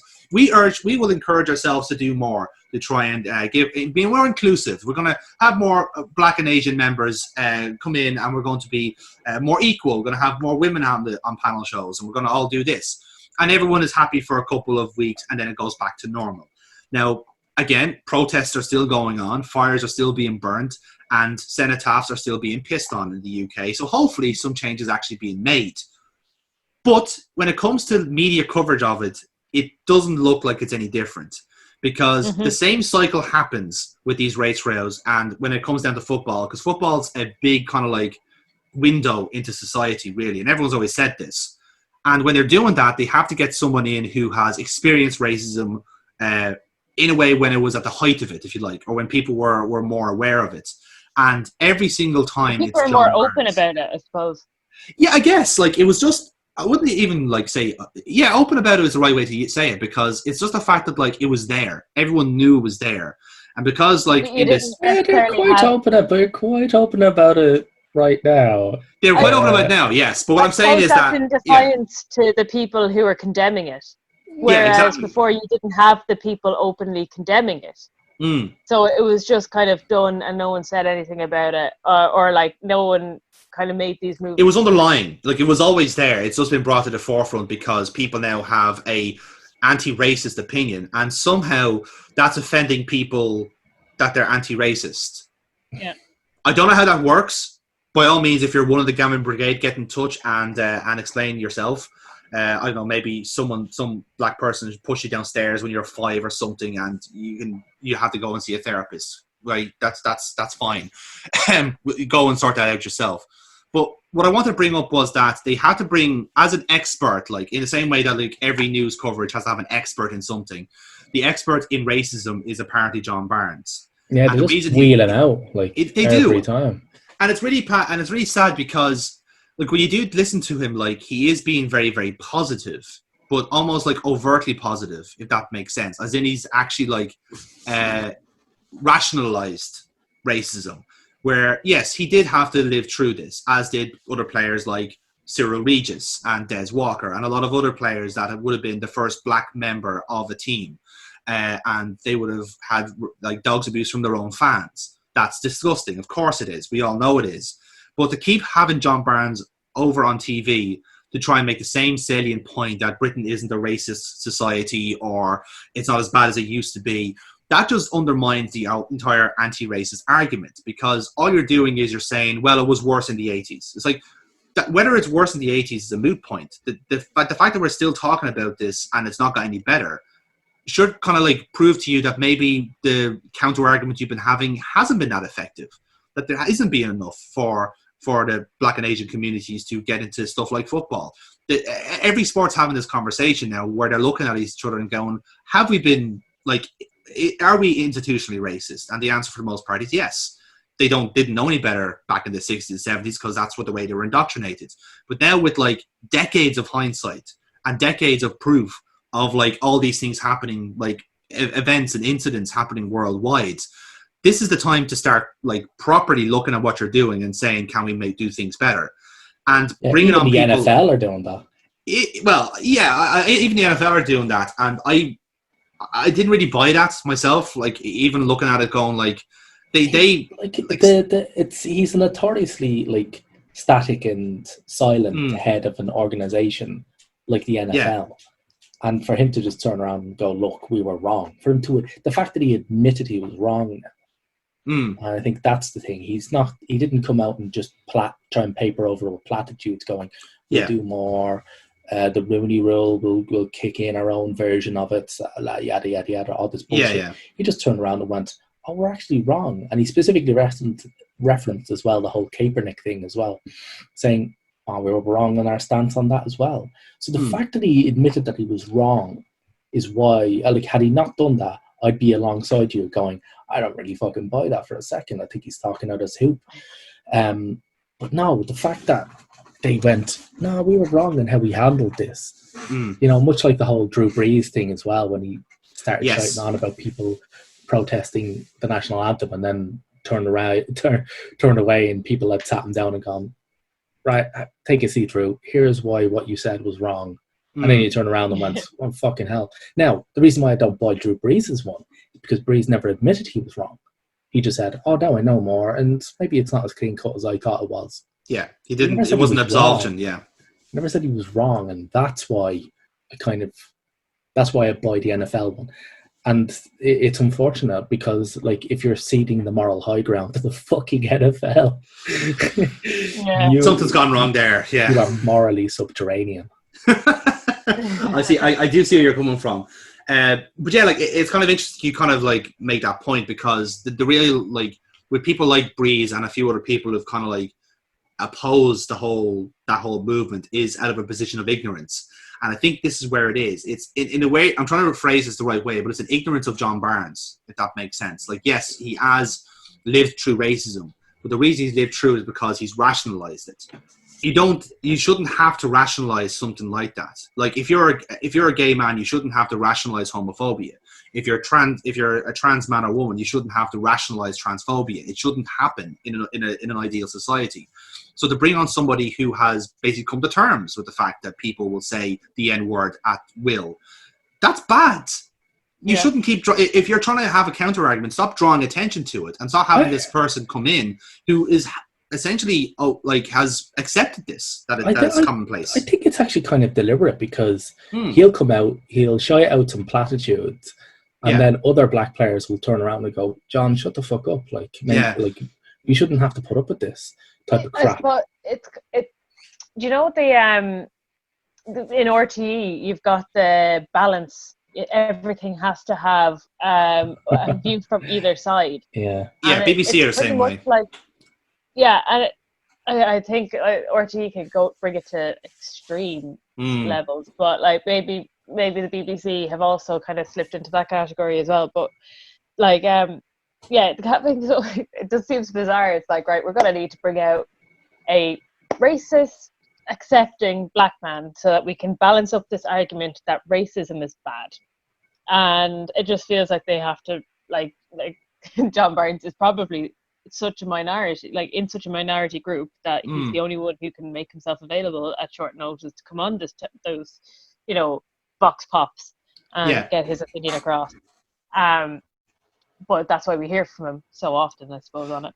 This is it. Like he's been kind of seems... treated as a media czar in a way, because he's been able to. He's very articulate in describing racism, but that's not really the point. It's the point that you're using him in the wrong way. When there are like other voices out there that you can use, and in a way there are a lot more angrier voices, and in a way that's kind of what you need to hear right now. You need to hear from those people who aren't happy and see their point of view. Why? But they bring out Barnes because he's basically a suck it up and get on with it. Yes, kind of guy. That's it. Whereas that's exactly what the primarily white media want to hear. Yeah, they don't want to hear that everything's okay. They don't want to hear the angry people saying you need to change your behavior. Yeah, they want to hear John Barnes, which is just get on. Your office needs to be more inclusive, which means that you might have to share a desk with someone, or like it is bizarre stuff like that. That like people will say like oh, we've got to have a more diverse clientele, or we've got to have a more diverse readership, so they have to get in more diverse writers, which means the people who already have jobs at that TV program, at that newspaper, they're going to have to work with new people, and that probably scares them. Exactly. This is it. Yeah. Barnes pushes a status quo that they want to maintain, and that's why they do it. That's why they have. That's why he's there for everybody. Like. Mm-hmm. Yeah. And it's actually kind of like more magnified now, because there are a lot more voices in the community now that are, if any way, like a bit more effective than John Barnes at exposing stuff like racism. Like Raheem Sterling, as much as I don't like the man personally, he is a brilliant voice for people to listen to. Like, you need to listen to him. I'd even throw in the likes of Lewis Hamilton, like even for in the Formula One sense. Don't like the guy, but his points have been very, very valid. The guy, but yeah. And he's right. He's right in what he's saying about certain things. Like, we don't like him because it's not like a race thing that we don't like him. It's a personality thing. But when it comes to a race thing, like, obviously that shouldn't be a comparison. I'd even throw out people like Patrick Van Aanholt, who over the lockdown has been very, very vocal about racism issues, and he's outright been confronting people like weapons like Katie Hopkins about being hate mongers, and like being like really, really powerful about it. Liam Senior was another one. He made a great article. Go on ahead. Sorry, I'll just jump in with Eni Aluko, who was featured as a cod of mine a few weeks ago, but she has been very vocal about the racism in football that she has come across, and not always, but most of the time combined with sexism as well. Yeah. But now I had her as a cod because of her class's comments about people furloughed, but at the same time, she has driven this conversation in the women's sport, and she, as of this week, got an apology from Nikita Paris, who famously, and I think Leanne Sanderson said it really well. She was in an interview. She kind of gave her opinion on it, that a lot of the girls heard the racist comments being made and did nothing. And Leanne Sanderson stood up for Aluko. She herself had gotten some racist comments from Mark Sampson as well, but she said they weren't more so racist, more so, it was kind of stereotypical, kind of comparing her to a lazy stereotype. Yeah. Whereas Eni Aluko then got more of the abuse maybe because she stood up to him. That's what Leanne Sanderson had kind of suggested as a reason for it, why it's kind of concentrated on Eni. And then you had the likes of Spence, who wasn't picked after she stood up for Eni Aluko at a training ground kind of argument with them. Nikita Paris, in her next match when she scored, she witnessed this happening. She went and ran over to Mark Sampson and gave him a hug as kind of a show of support. But she's come out in a letter recently, kind of an open letter to everyone, kind of saying that was 100% wrong, but it came from a place of, well, if I don't do this, I'm getting cut from the team. And that is a horrible position to be put in, because if you want to play for your country, you've got this idealized. You shouldn't endorse a racist to do it.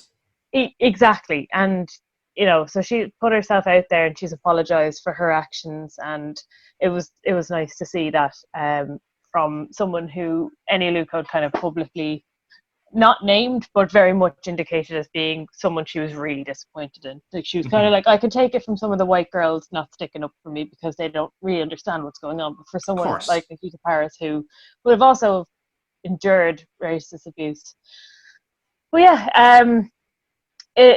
just on that, there's no one I don't think has come out in my line of women's football kind of in favor of racism, like John Barnes. So I have nothing to add on that part. Yeah. Well, I think you might have more to think about with John Barnes, because in this week where he was carted out pretty much every day to have to do a TV piece, he made 2 boo-boos on his one on social media and then one on TV. So while he was making these salient points on racism and like we should all try and live in an inclusive society, he posted an inspirational quote or like some sort of like joke about Donald Trump, and it was like some just twisting his words, whatever it was, and it was a quite amusing thing. Except the way he did it was he did it as a screen capture of his phone, off his camera roll, and as a lot of very observant people noticed, that a few flicks down in the middle of it is a picture of some porn, specifically one white woman getting let's just say acquainted with 2 black men, which is from both avenues, let's just say, being very aware of the woman in the call. So that is that's about as nice as I can put it, really, for all of our potential female viewers as well. So to be fair to Barnes, he took it in his stride, where he basically said, I don't know how to edit pictures, so I'll just take the hit on this one, lads, fair enough. I'm a man, I have a cock, what else is going to happen? The second thing, we don't want to edit pictures, just close down your porn tab before you start phones. Exactly. And the second part was then, right, and this was a bit more insidious, right, because this is on the BBC, and they have John Barnes like kind of talking to camera a bit. Now, behind the curtain, and I kind of noticed this they do a lot of web calls now on like the Sky and all that to replace their kind of regular viewing.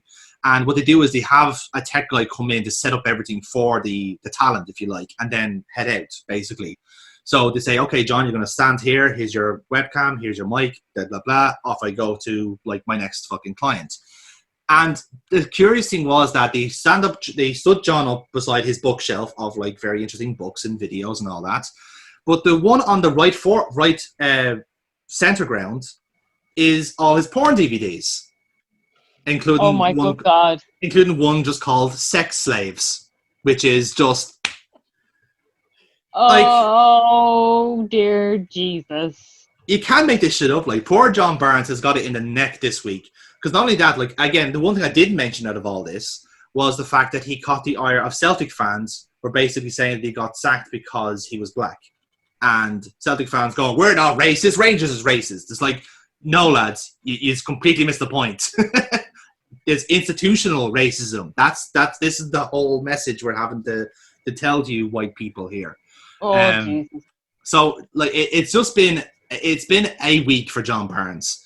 And hopefully I would ask the mainstream media, maybe ask someone like Liam Senior instead, or maybe get Eni Luco on, get Alex Scott on, somebody, just a different voice, and just leave John Barnes alone. Let him wank in peace, for the love of God, because I'm sure he's sick to death now from talking about racism for the 1000th time, about how everything is actually fine and everyone's just a great bunch of lads. And speaking of a great bunch of lads, Neil, I come to your card. Oh, what a segue. On a similar vein, Neil, I believe you have a certain London club on your chopping block tonight. Absolutely. It's the blue part of tiny blue part of London, which is, my card this week is Chelsea. Mm-hmm. In a week where this is also deals in with your race thing as well, but yes, the club in pretty much the space of a week prominently voiced support for the Black Lives Matter movement, and then simultaneously had to issue a public apology after an independent inquiry found the whole Gwyn Williams racism thing whereby he was basically subjecting his black youth team players, some as young as 12, to unbelievably explicit racist abuse, to the point where one of them's actually got PTSD as a result of it. Fucking hell. So that's basically it. So they issued a public apology for it. It was back in the 80s, 90s. They shouldn't really have to blah, blah, blah. It's all new here now. What they didn't actually mention is that at the time, behind the scenes, they got a team of specialist lawyers who were working on their behalf to fight civil claims from players who basically just said that the club created an environment where racially abusive behavior was normalized. And this is the legal here, because I'm looking it up here. So the legal firm, their previous clients included the Roman Catholic Church, defending them from the child sex abuse scandals. Mm-hmm. Oh my god. Yeah, company. pretty much. And hang on, there's another ones. They've got other ones. Oh, what? Yeah, Kios is the name of the thing. Oh yeah, the Crew Alexander, the sex abuse scandal there as well. Fuck me. For Steve Walters, who was basically according to the TV, according to the police, was a unbelievably prolific child sex offender. So they basically were defending the club from the victims, stating that, you should actually be directing your cases against him himself rather than to the club. Yeah. Which is kind of weird. And then they made the horrible fucking point, in air quotes there, that if they were sexually abused as children, they shouldn't have waited until they were in their 40s before raising cases about it. Oh, so fuck off. So it couldn't have been that bad. Mm. Yeah. It's basically, at least 10 former players now in their former 40s and 50s are pressing charges. One of them claimed that Williams' youth team was basically a mini apartheid state. Jesus. Fuck. Yeah. So, yeah. Including, actually, funnily enough, Jodie Morris, who's currently Frank Lampard's number 2, may be called to give evidence about this, as he came through the youth system at that time. At the time, he did, yeah. So, yeah.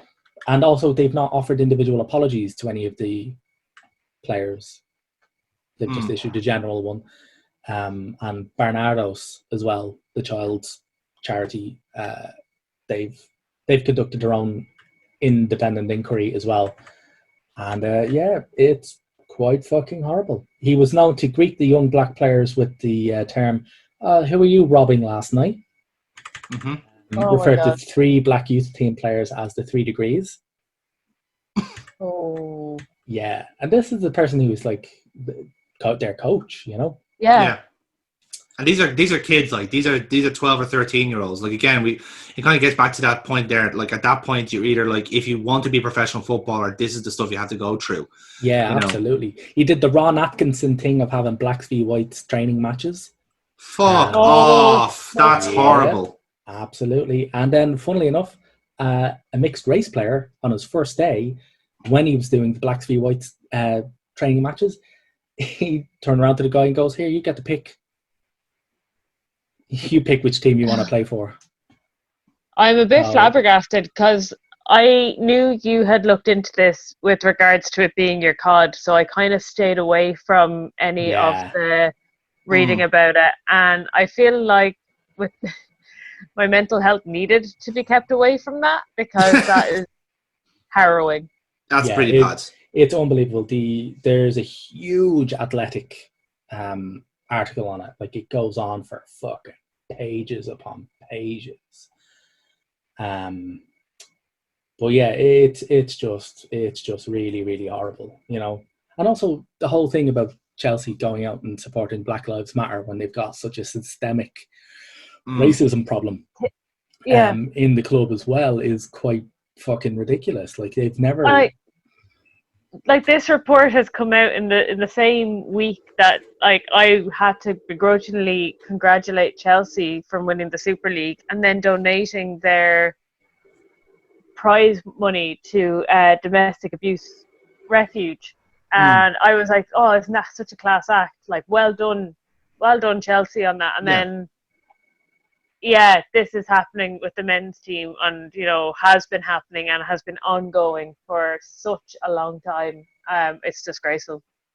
Absolutely. Like Chelsea have always been a high-profile race, club with racist elements. Like we all remember about the Chelsea headhunters, who some people believe are still there. Like they're just kind of hiding in plain sight, as it were. Chelsea are well aware. I know they have made great strides in trying to get rid of these like racist elements. Well, they have. It's still rears its ugly head. Yeah, they've not distanced themselves from Ken Bates, who was their former chairman, who basically stated about all of these historical racism claims coming out. Ken Bates just basically said that all these ancient coming out was because of it. There was a sniff of money in the air, and that's the former club chairman, and they've not distanced themselves. He said that in May 2018. Jesus Christ! And the worst thing is that all of that would have happened under his watch as well. Absolutely. So it's unbelievably shameful about it. Williams as well. Also, he didn't just pick on the black players as well. If anybody's ever read Graham Lassau's autobiography, Williams is mentioned in it as being particularly homophobic as well. Oh, shock to horror! That's shocking. Yeah, absolutely. No. But Graham Lassau said, and the direct quote from this Lassau wrote this in his fucking autobiography. He said he would wander up to me before training and say, "Come on, you puff, get your boots on." So and he was a child at the time. Like he was a child player. Like he was a former Chelsea in England defender. Oh my god. So and also it probably won't shock you either to know that Ken Bates and Gwyn Williams were very, very close friends. Naturally. Yeah. How else would you do that job? Actually, Williams and Bates followed each other to Leeds United. Which is where Bates got his he lost a job in 2013 for gross misconduct after he emailed porn to a load of his friends, including his female secretary. Bates by name, Bates by nature. Yeah. So so that's why Chelsea get my cod. I mean, you just can't do that. It's just platitudes from them. Like you really do need to address the fact that your club has systemic racist problems and just go, look, this is what happened. Like, in all fairness, I'm actually kind of on board with the whole, look, that was the 1980s. The entire club hierarchy has changed completely. So that's not us. And, I'm on board somewhat. I agree with that as well.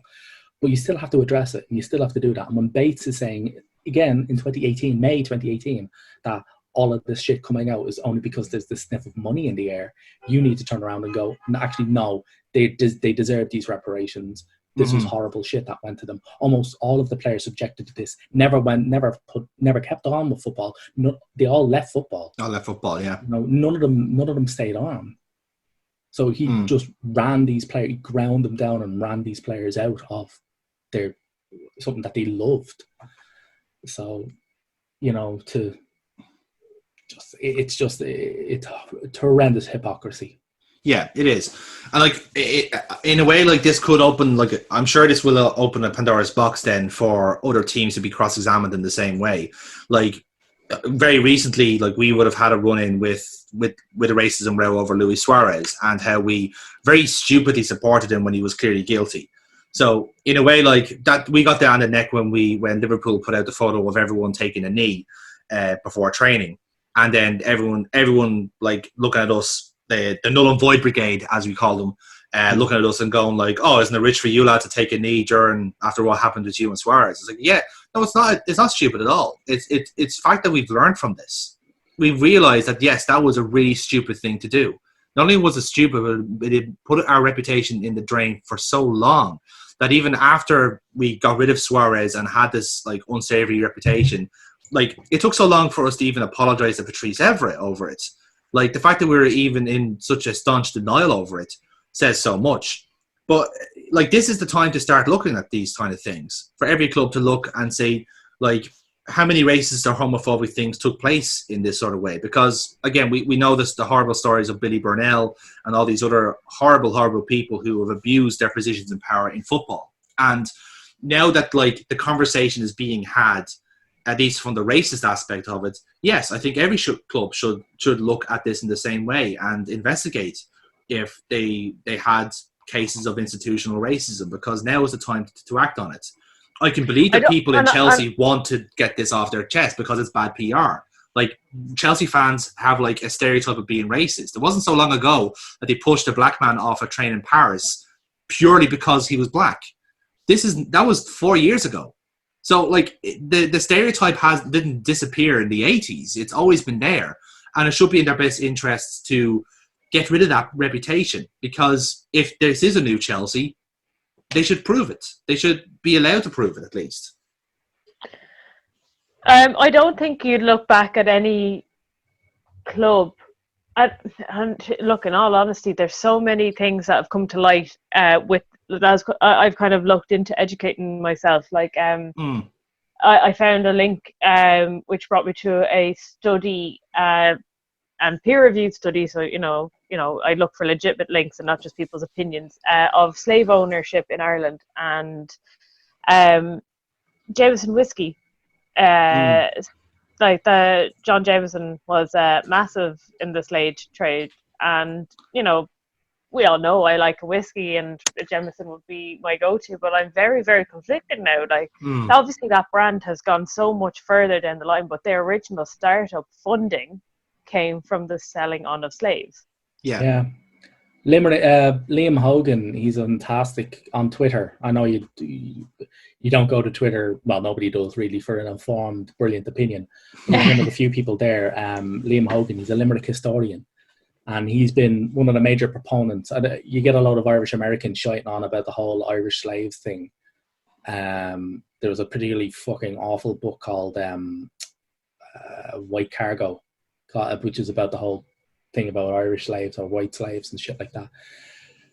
So he's been really, really good, and his tweets are huge, 8-9 tweet fucking threads, and they're brilliantly referenced and fantastic. And it's all about how the Irish were very, very prominent slave owners as well. Like there's a reason why there's whole rafts of black families who have Irish sounding surnames, because they took on their master's surnames when they gained a bit of their freedom. So that's good. So he's definitely worth a follow. I think it's Limerick 1914 is his Twitter handle.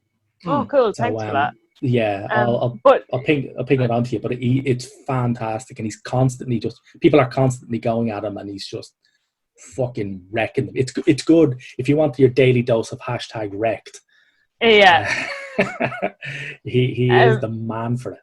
Yeah, but I will join in, like, and just say that, like, I don't think any club in football is going to have a completely clean history in terms of incidents of you'd have to imagine child abuse, you'd have to imagine racism and sexism and all of that kind of stuff that we're kind of giving out to Chelsea for. I'm 100% sure there's more to, like, there's going to be more cases of this throughout the league and throughout the different clubs. It's just how Chelsea have had these stories come forward, come to light, and then not done anything about it, because we do have this, they have this reputation of being, like, I just Googled their racist club. The first club that came up was Chelsea. Just typed in racist football club and Chelsea comes up first. They have that. And, like, if you're a club, you want to get rid of that. You don't want to be top of the pile for, that Google search. So what I'm saying is this is Chelsea's, can kind of lead the way in making the changes for the better. And at the minute, they've actively not done that. They've actively, not distanced themselves from all of these horrible, horrible incidents from their past.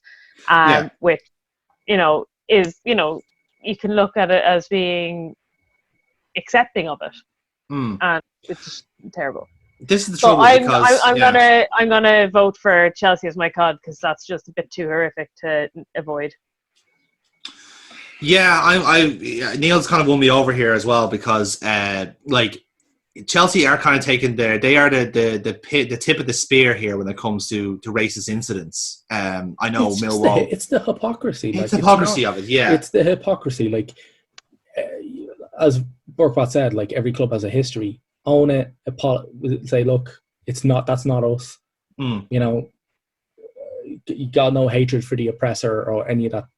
You know, like that's just, they're different people. We're now trying to move on, and we've got this positivity going. Yeah, like accept and own your history, because otherwise, then you're going to repeat it, and their fan base are repeating it.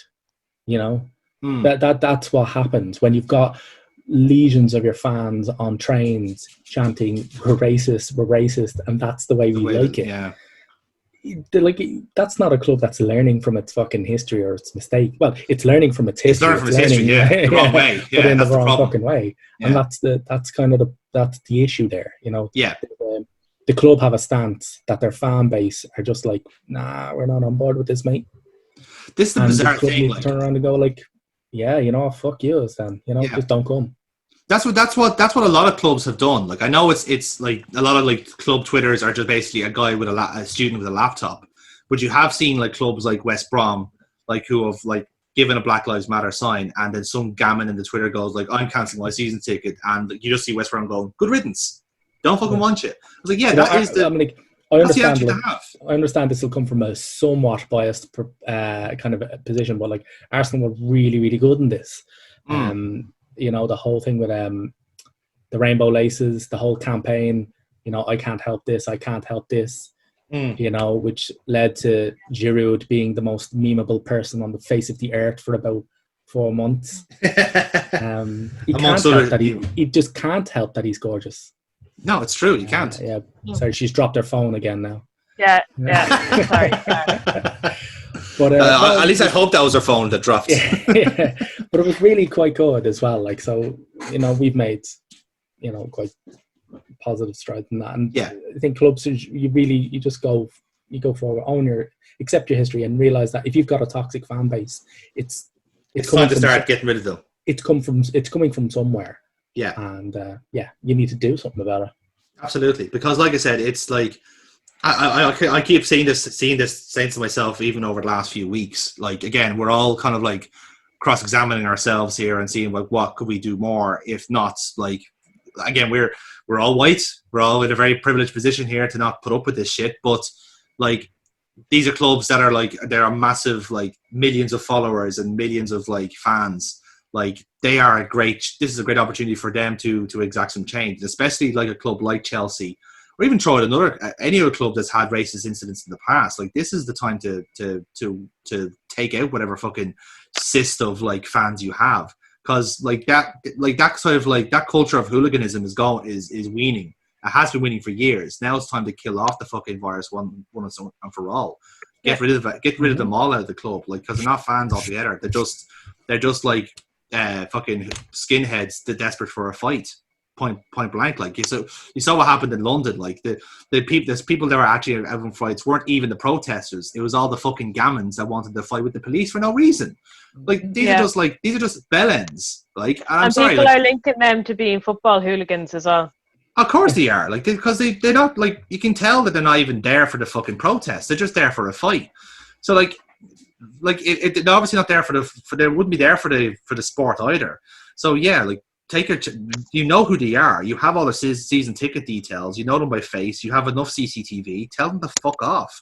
Like if you're worried that they're not going to fill the stadiums anymore, don't worry. You've got about 6 million other fans around the world that's happy to take those seats. So you're not going to lose out on anything. You know, you're not betraying your loyal fans. Like loyalty only gets you so far when you realize that they're complete dicks. So fuck them. Get rid of them.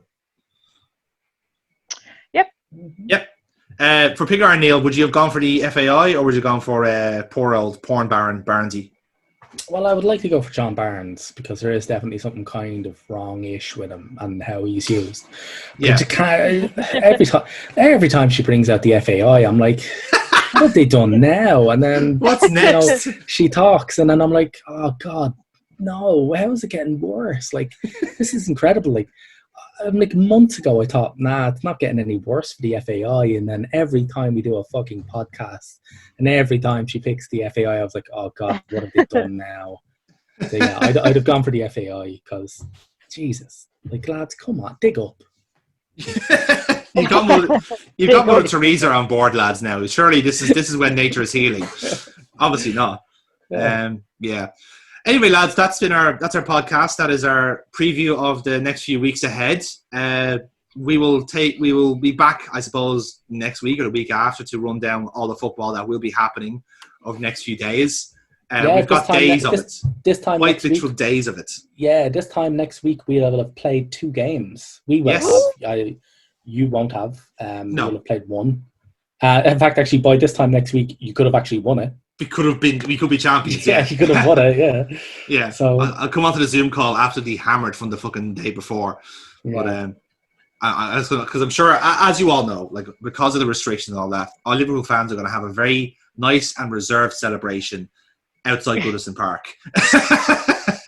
Like, no word of a lie, like there are people going like, well, hang on, like obviously you don't want people congregating outside Goodison. Just set up a socially distant celebration in Stanley Park, because then people will just happily go with that rather than just like going ape shit like outside the gates. You know, I don't think they're going to go with that, unfortunately. But like I said, in one way or the other, like we should win the title by the time we come back. Think weather permitting, obviously. We'll see how it goes. I'm not putting my eggs in any basket until it's actually done, because I'm a Liverpool fan and I know how this shit works by now. So, but there's also part of me that says if we do somehow like end the lockdown by winning the league title at Goodison Park and getting Leeds back into the league, that this will be spoken to in folklore for years and years to come. Like Absolutely. It is going to be like. In all fairness, now you don't have Sir Alex Ferguson around to fuck it up for you. This is it, like, you know, all we're worried about is Pep Guardiola and his shit cardigan. Like that's it. Like we don't nothing to worry about there, lads. You know, but yeah, that is a hope. Hopefully, Arsenal do a job for us on Wednesday and tee it up for us to score the goal. Don't rely on Arsenal to do a job for you. Just to let you know. I live in hope. I live in hope. There will be a job done. There will be a job done come the 17th. Now, whether or not it's a good or a bad one is beside the point. Very good. Anyway, lads, that's been our podcast. I couldn't be more excited. Same here. Football's coming home, lads, and it feels so good. Yeah. So yeah, exactly. That's been our podcast. As I get attacked by my dog here on this call. We will see you soon on the Liquid Football podcast. We'll see you next time. Until then, we'll see you later. What are you doing?